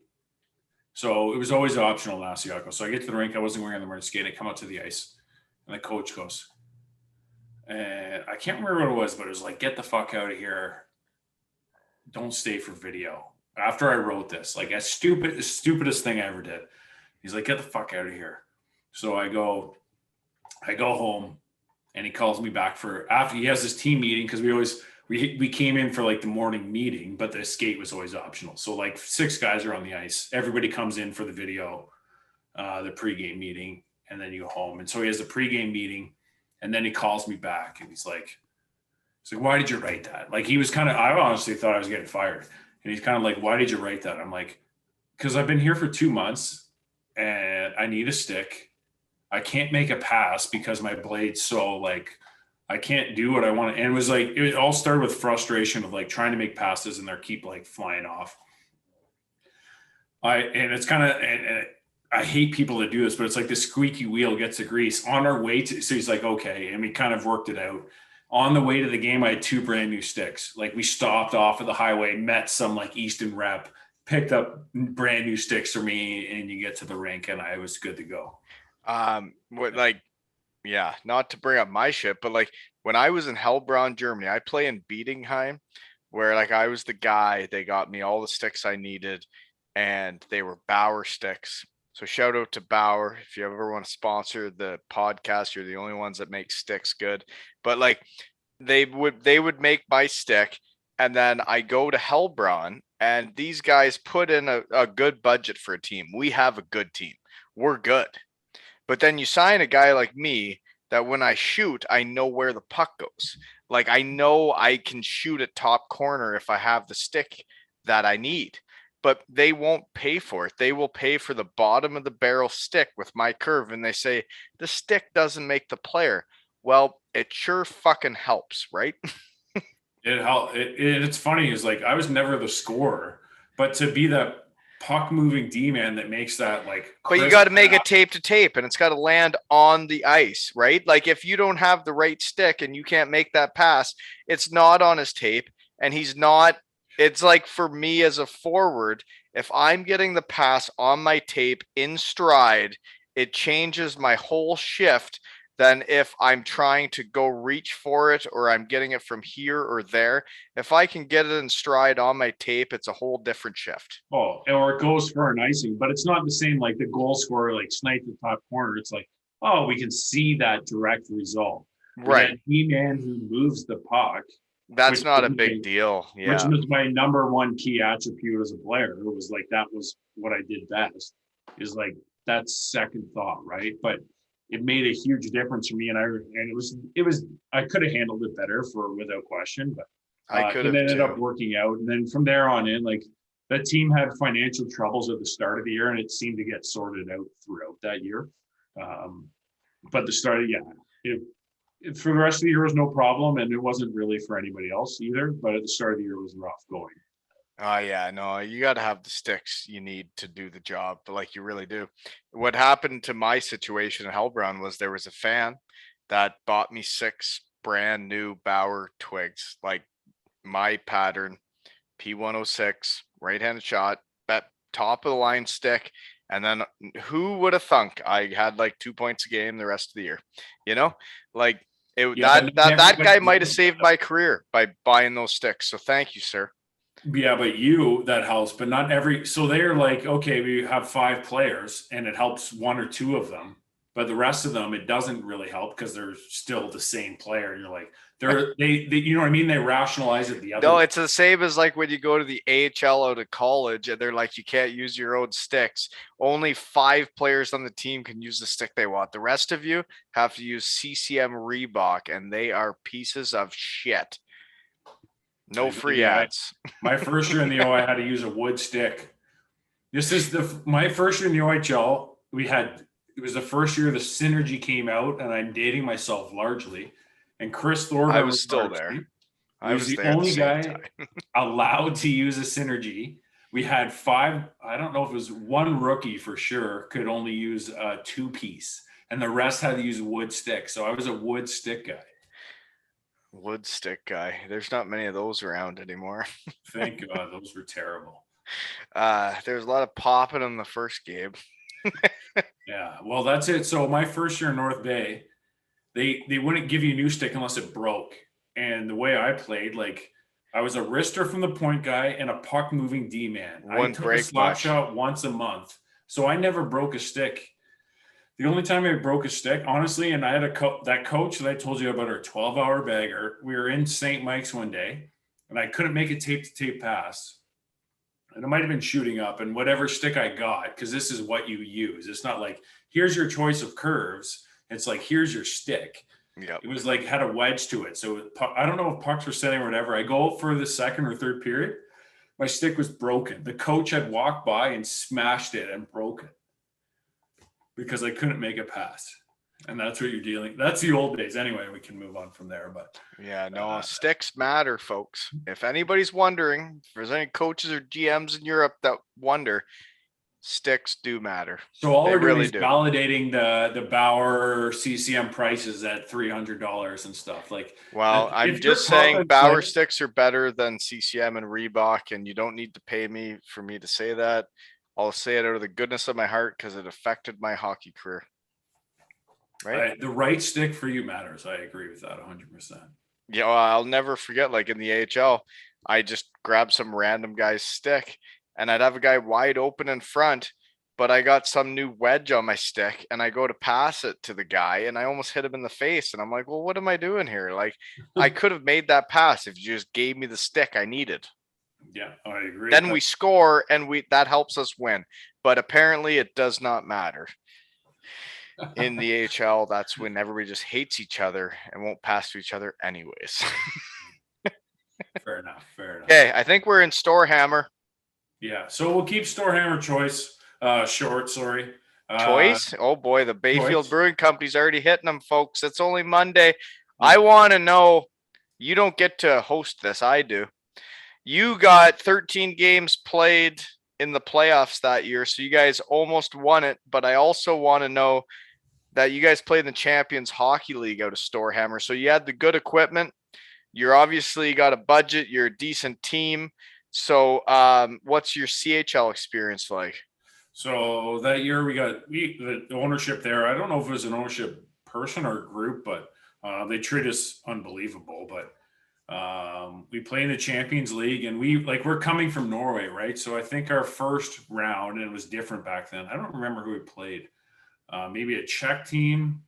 So we played Prague, we played Geneva, and somebody else. I don't remember. And do you go to all those places then? Yeah, so it was like a home and home. So you play 6 games. So we moved on. So we beat Geneva 2 games. We beat Prague one of the games. Sparta Praha? Yeah, Praha. So we played unbelievable. We played really well. So we moved on. We were the top team or the top 2 teams. I don't remember that moved on. We played. It was a great experience to go to these places. We go to Prague. We play in that O2 arena. We go to Geneva, like to play in Switzerland when you're like. It's where the Waltons got engaged, folks. Fun fact. Go ahead. But you're like, that's like the holy grail, right? Like that's the place you want to. Like they make money. It's a great spot. You're like, that's where all the good players are. And we go in and we steamroll them twice. We beat them home and road. Well, there's the fun fact where there's only like what 2 imports in that league, and then 2 or 3, and we steamrolled them bad. So we move on to the second round, and then we're playing Red Bull, and that's where I got hurt actually. Which one, Munich or Salzburg? Salzburg, and we beat them both games. So that was a home and home, but that's like a playoff series. So we beat Salzburg. We're a Norway team beating an Austrian team where I just came from, and the highest budget team. Yeah, and they've got stupid amounts of money, and that was a big deal. So then we beat them, and we go to play TPS in the Finnish league, and we do. I think we lost each game like 2-1 or 3-1 or something. Like we gave it a good go, but they were just better than us. But like the experience, because we got a goal to all these cities, was great. It was awesome. When you're these lower teams and you got to play these big cities and these bigger leagues, like it's a great experience. I'm not sure if you ask them coming down to play us, if it's the same. Well, it's be so much pressure on them, right? Because they have so much pressure playing. Like, so Cardiff just won that game this week where they beat Lausanne. Like, that was a lose-lose for Lausanne and a win-win for Cardiff, right? Like, it's the way it is. It's the way the big budget teams are in Europe. Like, they're expected to beat them. But Cardiff has a lot of good hockey players, and like there's all those leagues. Everybody's a good hockey player, right? Well, that's the problem. So when I played in Austria, one of the years the Bolzano team won, and when they won, they had a stupid amount of North Americans because they have all those Italian Canadians, right?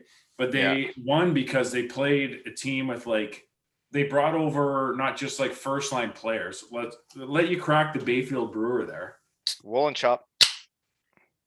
So they bring in like third line play, like legit third line players, and they bring in not just like because most of Europe is like, let's bring in the guy who put up the most points in his league. And all of a sudden, like I knew when I played in VLOC, like they looked at stats. They're like, this guy put up 50 points. We need him on our team. And that guy, when he's not on the first line, all of a sudden now can't do anything. Like you need to layer your team a little bit with some checking. You can't have scorers that aren't on the power play that can't check. It doesn't make any sense. No, you need guys that know their role and know how many shifts they're going to get and be happy with it and be a teammate regardless, right? Well, and we can get into Cardiff later, but Cardiff and my university team might have been the two best examples of exactly that. Like just guys that like, don't get me wrong, guys weren't happy to be on the fourth line or third line, but guys were like, okay, if we're gonna win, like this is where I am, and You think I was happy on the third line in Cardiff? I, I can't imagine so, but No, but Lordo was a right winger. Get what you signed up for. Fucking coach. yeah, I'm the coach of the team, so I think I should be best with Joey Martin. I think But the thing is like when you look back on it now, you're like, well, Joey Martin and Jake Morissette, they got their skill set and he's the big power forward. And you're like, yeah, that makes sense. But as like you said about that team, like I just wanted to play with Joey Martin, like most guys did. Yeah. But then when he told me he wanted to play with me, that's when it really hurt. That's when that's what just toyed with my mental and emotional strings. And he had those little stems just kicking all over the place. I'd see him in practice and he'd be looking left, looking right, but nobody even knew where he was looking. And then you go top cheese, and I'm like, geez, you want to play with me?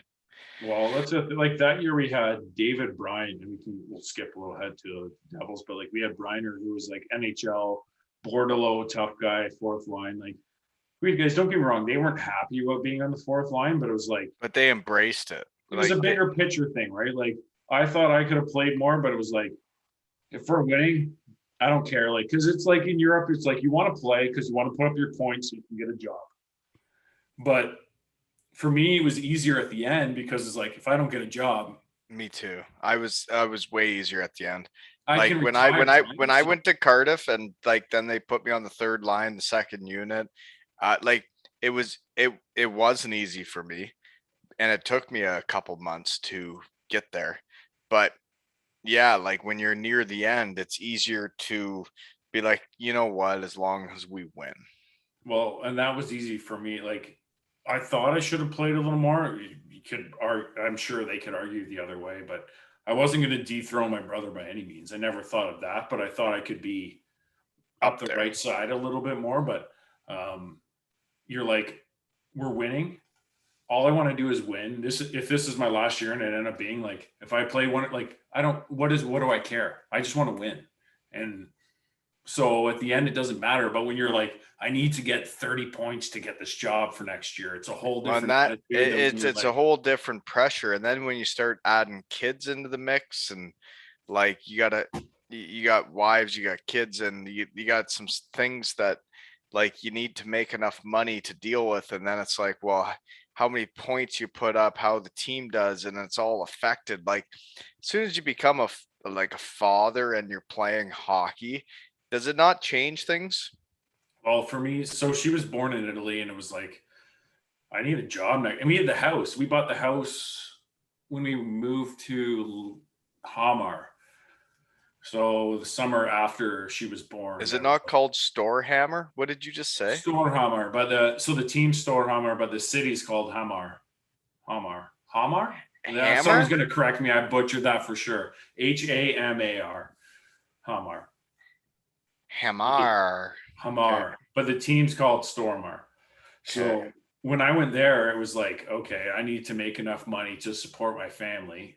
And Yeah. then when I went to Cardiff, we made enough money, but like it was like, oh, I could see the end of the tunnel. I didn't know if this was my last year. I was kind of thinking maybe we'll play a few more, but it was like at that point, it was like I just want to win, and if this is it, that's fine. So I didn't.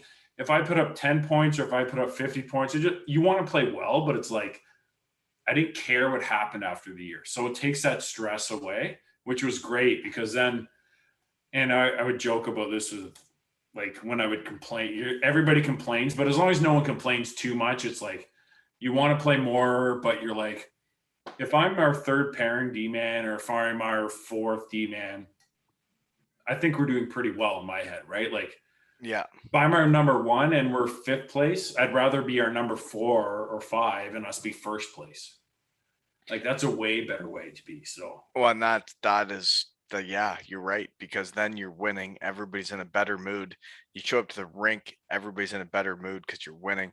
And no, I had the very similar experience. I went there thinking I was going to be the guy. I was going to be playing a lot, and then I got there and I was like I didn't not play, but I wasn't first power play. I wasn't first line. I wasn't the guy, which I thought I was. And and then and then when you there, I remembered the moment I was sitting on the bench and I was like, I'm getting my MBA. I have like a kid and a kid on the way. Like if this is my last year of hockey, I'm not going down like this. Like I'm gonna have fun. I'm gonna be part of the team. We're gonna love it. We're gonna have fun.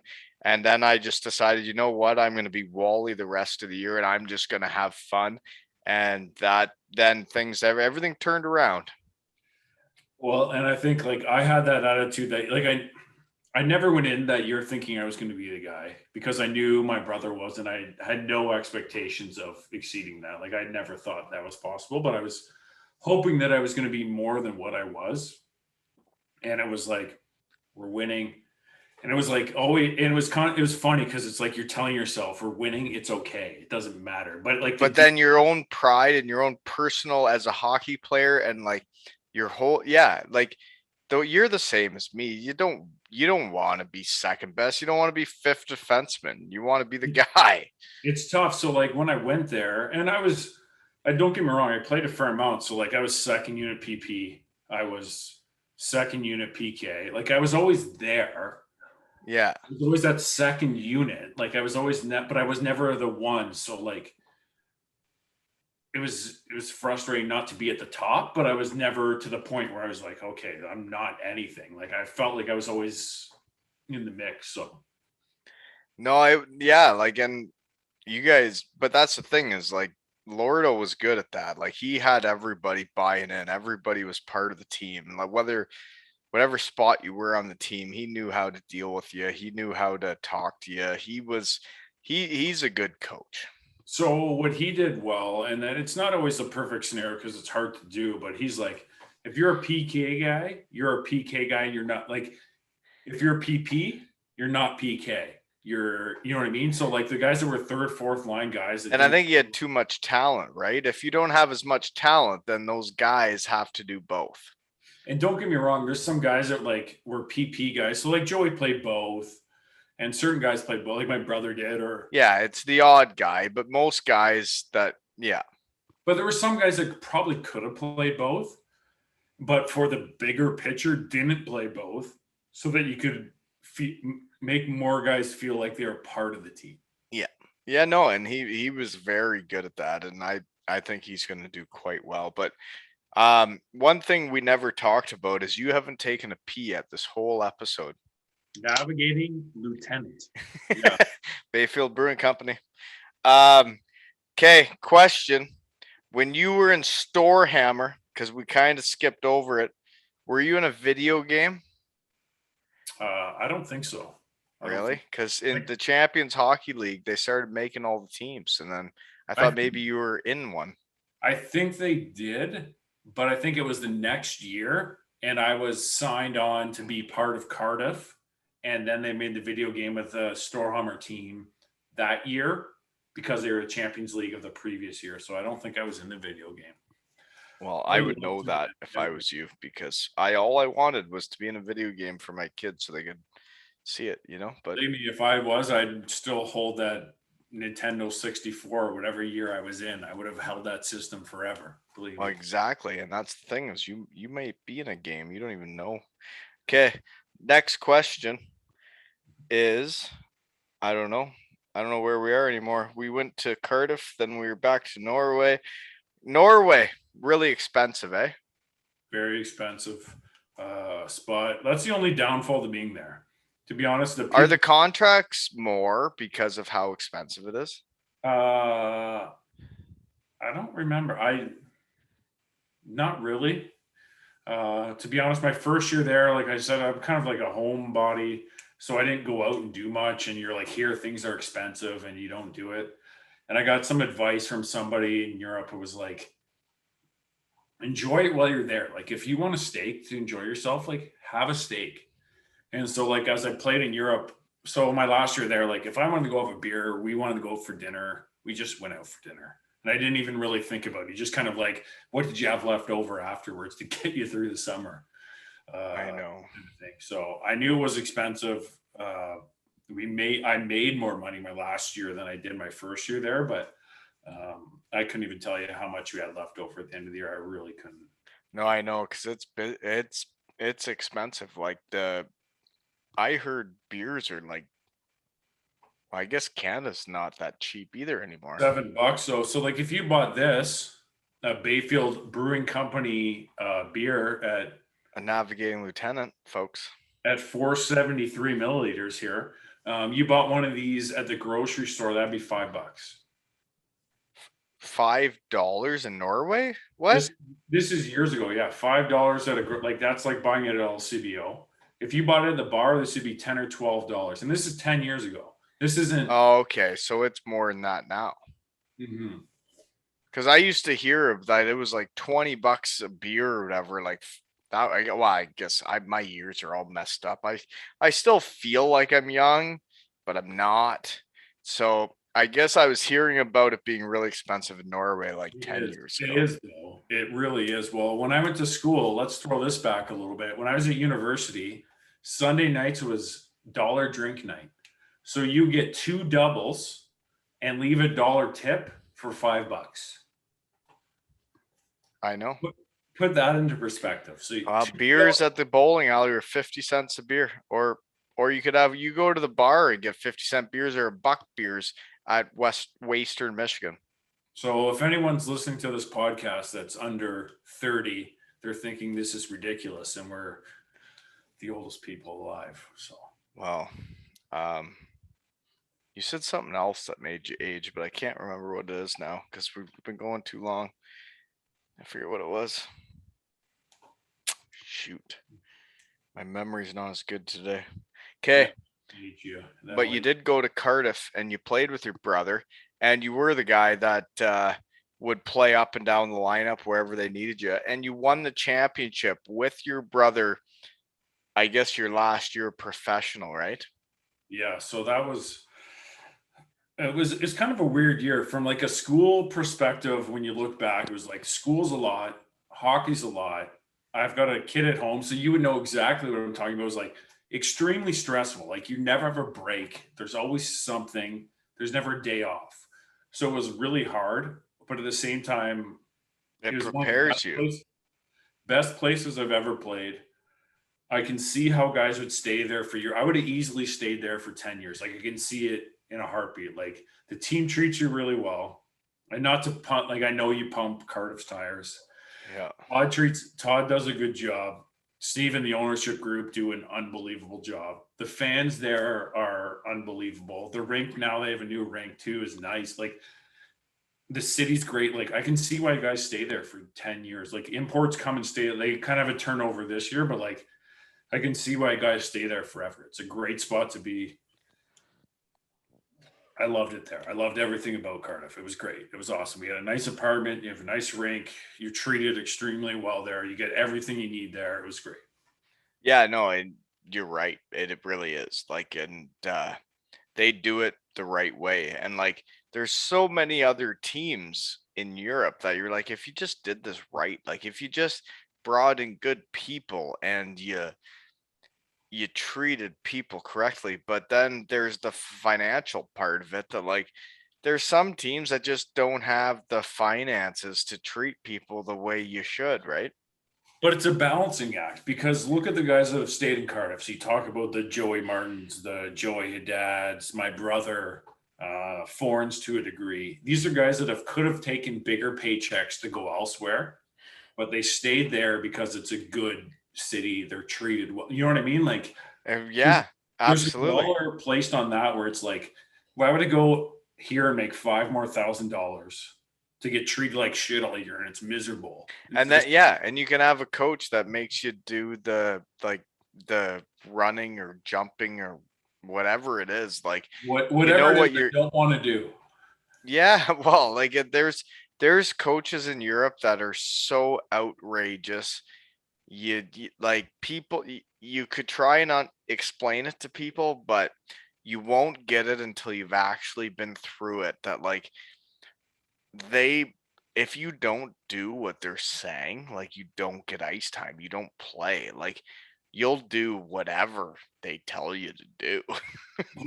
You do. You talk about like go back to my injuries too. Like you do whatever they say to do, but like Cardiff, you treat people well, and even like the UK doesn't pay as well as some of these like higher leagues, arguably. Although the UK teams seem to do pretty well in Cardiff specifically, but it's because they treat their players well. The guys are like, "I'll take a little less to play here because I get treated great.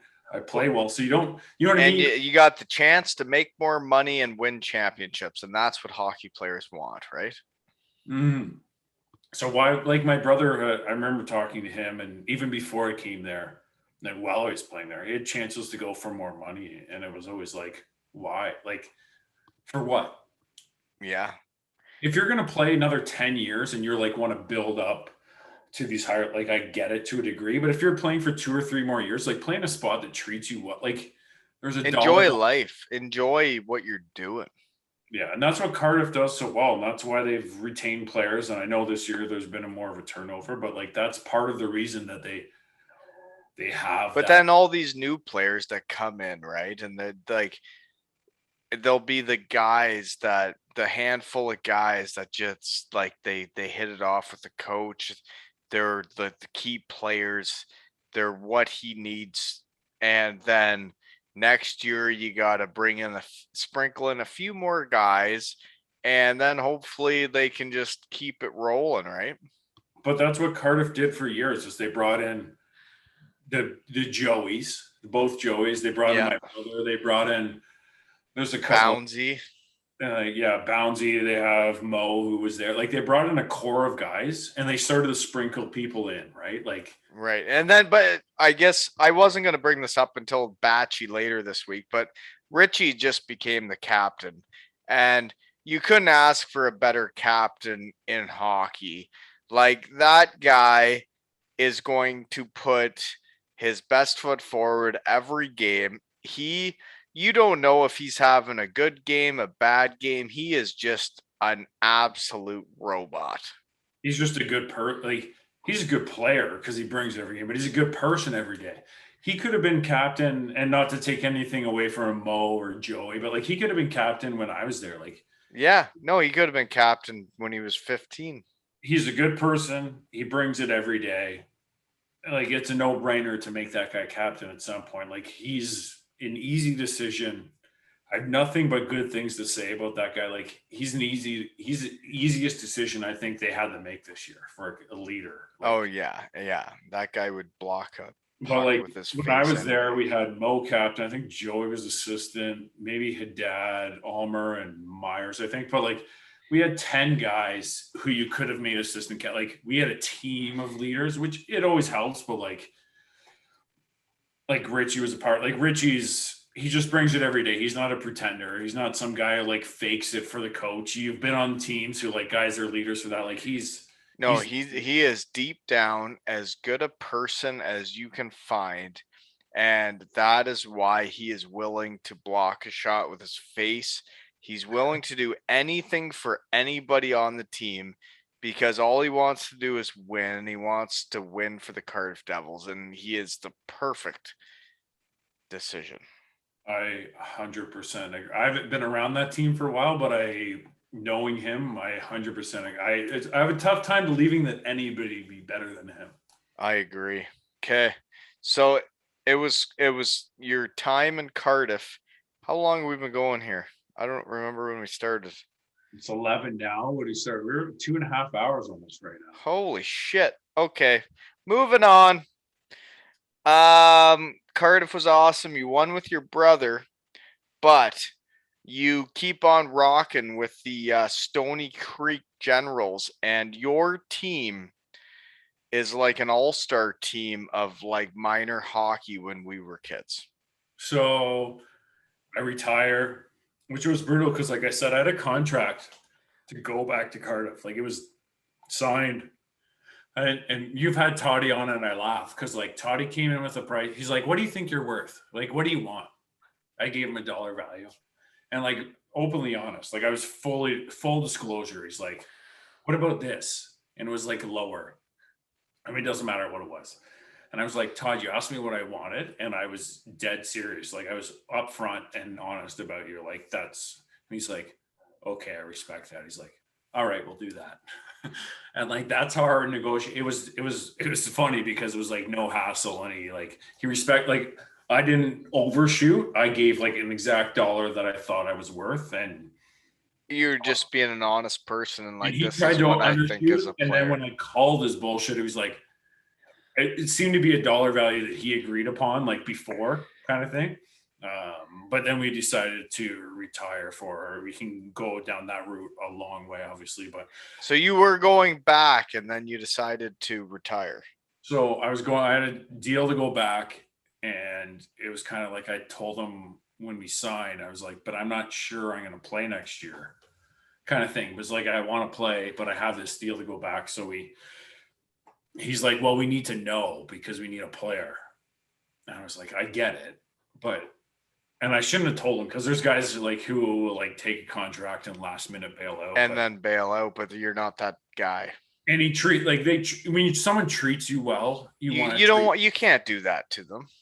So and it dragged on longer than it should have for obvious reasons because it's hard to admit, but like for whatever reason, and we could go down this route. There's a ton of things, and I had to call like Lordo and I tell him I'm done. I remember like I could barely have a conversation with Lordo because I was like in tears having the conversation and telling him I wasn't coming back, but for like and Toddy made that comment, right? Like you're either too good or you're too bad.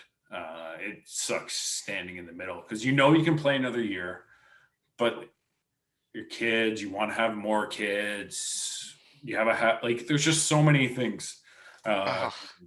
So it was really like that was one of the worst days of my life having to make that call, but eventually decided not to go back. But I had a buddy who was like, "Hey, we got senior hockey. Do you want to play?" I didn't have a job, make a little bit of money. I was like, "Yeah, like I'll play."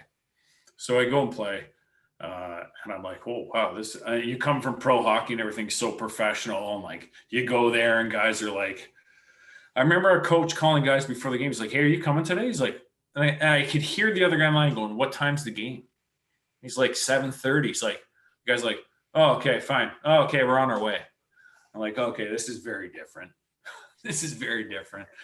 So I go play in Stony Creek because a couple bucks and don't have a job. And it's kind of like a way to bridge that gap, right? Because it does bridge the gap. Yeah. I remember watching games that year and I'm trying to, because my brother's on the team. I'm like, I want to watch because I want to support him. And it was tough for me. Like some guys make it and don't care. For me, it was tough. It was really tough. Because I felt like I could still play. And two, I felt like I wanted to still play, but for life circumstances, I just didn't think it was the best thing. And so it was tough. So anyway, I'm like, this helps bridge that gap. And then you're playing, and our team was good. We had so many good players. And then we go to the Allen Cup, and obviously we won out there. But like, you play the year, and the league's like kind of at a level, and then you go to the Allen Cup, and like all of a sudden it's like it's a legit pro game out there. When you're at the Allen Cup, like these are legit players. Oh yeah, your lineup like actually kind of scared me because I was like, that many guys that are serious hockey players all on the ice together, like it's gonna get competitive. So when games got tight, it would. If our team is in shape, we could beat half of Europe. Like our team is KHL, Germany, Russia. Like we had a legit group of players that were just a year or two past playing. We played an exhibition game against. You need to crack that. Navigating lieutenant, last one of the night, folks. We had a legit team, but it's just guys are 75% in shape instead of 100% in shape, kind of thing. And that's how it was. But it was good. It was a lot of fun. A lot of guys I'd played against, but not really met. We had a lot of fun. But then it's a bunch of guys that like just are out of the game, and like for all of us, we come to an end at a different point in our lives. We went through different shit, but like the opportunity to still be around a team and like show up at the locker room, right? Like I know you were probably starting your new life and your new job, but like to be able to show up to a room and like do what we usually do, right? So yeah, that was fun. Like it was fun. It was sucked because like it's Stony Creek, so it's an hour and a half, hour 40 minute realistically drive for me. And I remember the drive sucked, and I'm like, this sucks. But then you get to the room, and like it's pretty. Like you get in the room, and you're like, you guys are joking, and it's a lot of fun right away. But the ride home sucked. But like you're in the room, and that's what you miss. You don't like it's the ice you miss, but it's like the guys in the room. It's the stories. It's the Look thing. at what I'm doing.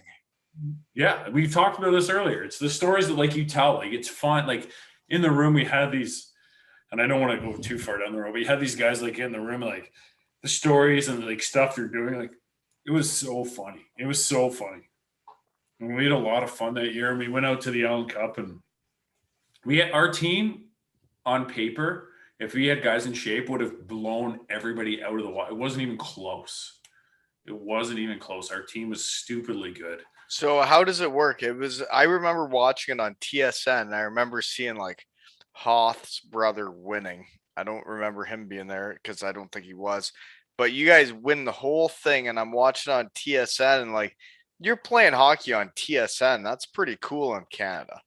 So it was really neat. So we played in Rosetown, Saskatchewan, which is like a small town in this rank, and it's a complete grind because you're kind of out of shape, and you go there and you're playing real games. So like now you're exhausted, and you're not in shape, and you're playing 3 games in 3 days, and you haven't done that in a year, and your legs are like stone. And And that's the final game is when you- you're 3 games in 3 days. yeah, or it might have been more. We might have played 4 games in 5 days. I Oh, think I'd be injured for sure. guys were hip flexors were in. I remember on the bench, guys are like pickle juice or like electrolyte. Like guys are dying, dropping like flies because Pickle juice. pickle juice for the salt in it. I thought that goes in Caesars. Yeah, it does too. It multi-purpose. Okay, fair enough. So guys are there, and like guys are like, we're all out of shape. But game 1 and 2, we had 5D and 2 lines.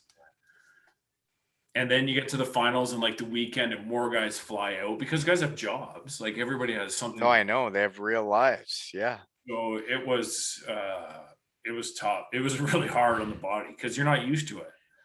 And it was so much fun because you're playing against good players, and all of a sudden you're playing in a real game again, and it feels like a lot of fun. You're on TV, and you're like, oh, this is great. But you're like, I'm dying. Like, I hope I make it through this game. You're breathing heavily and you're getting injured. Like my hip flexors would be totaled. Yeah, my hip flexors were gone, and you're kind of thinking like, and you're in your head, you're a little bit too. You're like, I kind of miss this pain, but I don't really. And you're like, I'm dying here. Like, let's just finish this game. Let's Well, just get. speaking of like missing the pain, like I guess like this Wednesday, like I don't know, like I'm gonna do this. I'm gonna do it. I'm gonna do one in the morning. I'm gonna do one at night. I'm gonna and- interrupt you there. I'm gonna let you tell the story as I run to the washroom, and then. Oh, hold on. You gotta ask me a question before you go. You gotta I ask me a question. question You about can't this just leave. I don't have anything else to say right now. This day that you're gonna have, and then I want to come back and hear how you got to Cardiff in the first place. Oh my So I want to hear about God. this day and then how you started in Cardiff. And That's okay. Well, Wednesday. So today's Monday night. I'm gonna go to sleep and be a good boy, and then get to sleep early tomorrow. And then Wednesday morning, I'm gonna wake up at like 5:30. I'm gonna drink coffee with Josh Batch, and I'm gonna talk about his career, and then I'm gonna work all day. Then I'm going to run hockey school, and then I'm going to get my kids to bed and hit the shed with Alex Levitt, The Verge. And by the time that's over, I'll be pretty well tired. But I think with everybody going to training camps, it's time to push myself. And this guy is still not back yet, folks. I'm not even sure what else to say. I'm very proud of him for ordering Bayfield Brewing Company beers online, which obviously are available all the time. And my favorites are the Woolen Shop, the Navigating Lieutenant, Hazy Sunset, a little Thresher. You know, Captain Ronnie, who knows? He's back, folks. did you have enough time there? Did you? Holy moly, that was a long one. That was a long That's what piss, man. happened. You've been drinking these unbelievable beers. You get into one or two, and it starts to trail on to three or four. And Why, I know. And where'd Grandma hide the bathrooms back in the 70s, right? right around the corner here. It was a long one. It was Austin Powers. Austin. I'm trying to think if we got anything else, but like when you guys won it, okay, yeah, we do have. You guys win it. Your team is ridiculous. Like I see that they're all Europe European players, guys that actually mainly what it was guys that didn't make enough money to not get supplemented by senior A when they're done playing hockey. What are we talking about? Senior A or Cardiff here? Which team are we on? I don't even know anymore. I never talked about going to Cardiff. The senior team got like we had a good team. Like you look up and down the roster, there wasn't a bad player on that team. Everybody could have played in any league that I could have played in and would have been the top. But you're done now. So the Brantford Blast was just a thing in the past. So Brantford Blast, so Stony Creek moved to Brantford. So that's why we ended up in Brantford. And then the COVID hit, man, playoffs ended and we never got a chance to go back for the Allen Cup.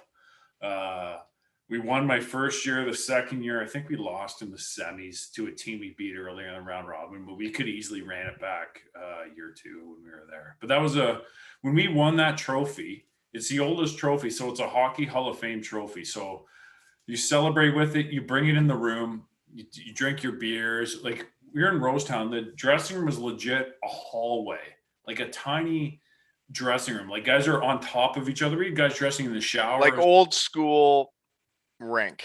It was old. We guys dressing in the showers. There was no space. We win our trophy. We take our photos. Guys have a good time. The Hockey Hall of Fame takes the trophy back. They're like, yeah, you guys can't have this overnight. We're taking it back. So they take it back, and we keep drinking. At 3 a.m, we got to go to the airport. So this is you win the Allen Cup. So you're like, we've worked all year. It's a little different than when you battle all year with the team. It's different. Yeah. It's not the same. So it's not even close, but it's still fun to win. And you win it and you drink till 3 a.m. And like we go from the rink to the hotel to the bar right by the hotel and you're drinking. And then they're like, hey, we got to go to the airport. So it's like you pack whatever's left in your hotel. It's like you pack up your whatever week's worth of stuff and you're on the bus and you're not in good shape.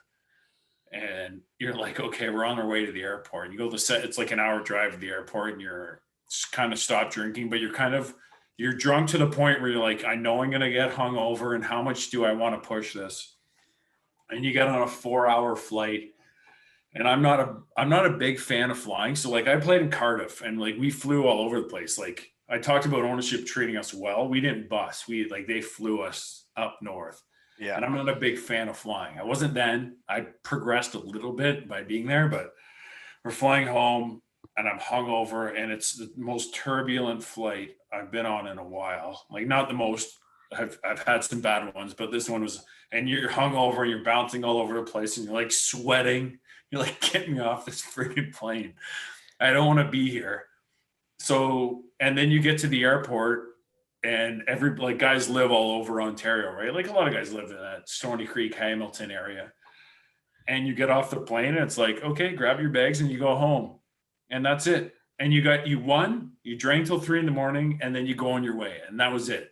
And that was And so you're not like a real team. Like you made your money, you got your little supplement to help the family, but you're not a real team. You didn't battle through everything. It's the same as like when I played around here, like you'd have your practice once a week and you go play the game. That's not like practicing every day, making yourself as good as you can be for playoffs and then winning it, right?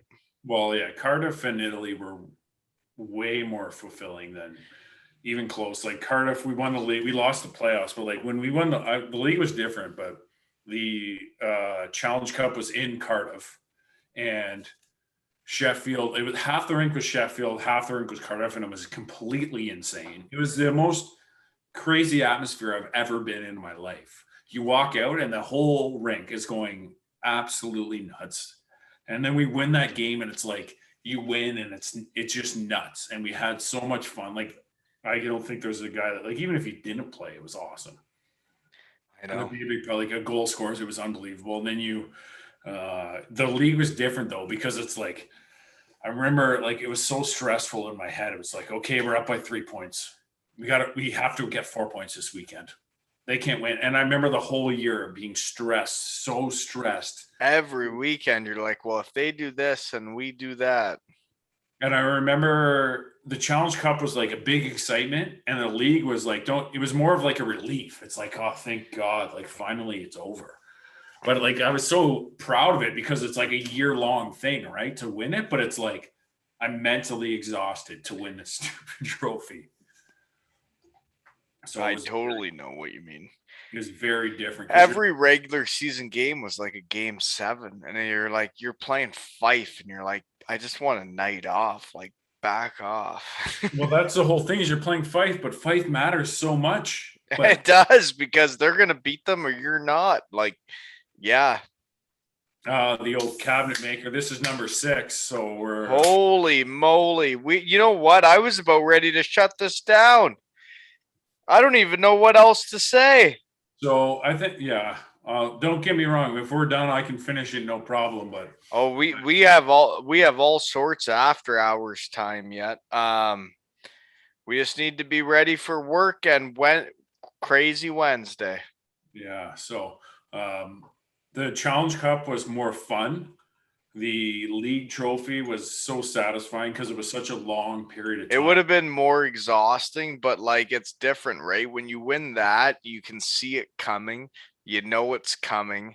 Where the Challenge Cup, it's like a one game and like it's like instant excitement. But the league thing is like you know what's coming. You can Yeah. feel it coming, right? But it took so much longer to get there. So it's like mentally exhausting. You're like pressure, you're stressed, you're up and down. And don't get me wrong, we kind of held the lead most of the year, but it's like, oh God, they're within 3 points. We can't screw this weekend up. And it was tough. But the league, like the champion and in front of Cardiff, it was so fun. And we lost the playoffs. And like I heard my brother say that was the most fun. And to not get the triple crown when we could have was tough and double overtime. That was a tough one not to win. And like that was my last game, right? So you're kind of it was tough. It was tough not to win that. So the way you ended it was not winning the playoff final to win the triple crown.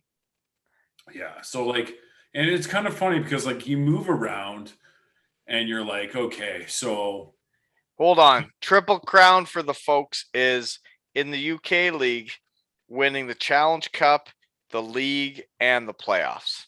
Sorry, carry on. right? It is an international podcast. In the same season. So I remember going in and being like, I've played on all these teams. Like you got Cardiff, you got like my brother, you got Joey, you got Lordo. These guys that are like Cardiff names, right? Like no matter what happens, those guys are names there. And you're kind of like, I want to be a part of a group that if somebody wins, like these guys are brought back. Like this is a triple crown winner, Yeah. Yeah. and we weren't those guys because of that game. Like I wanted to be that team that was Like they were remembered forever let's be that team that was remembered, and we weren't. Like we just fell just short of that. by Just one goal. by one double overtime, and that was tough. And God you guys on the damn. bench like cramp.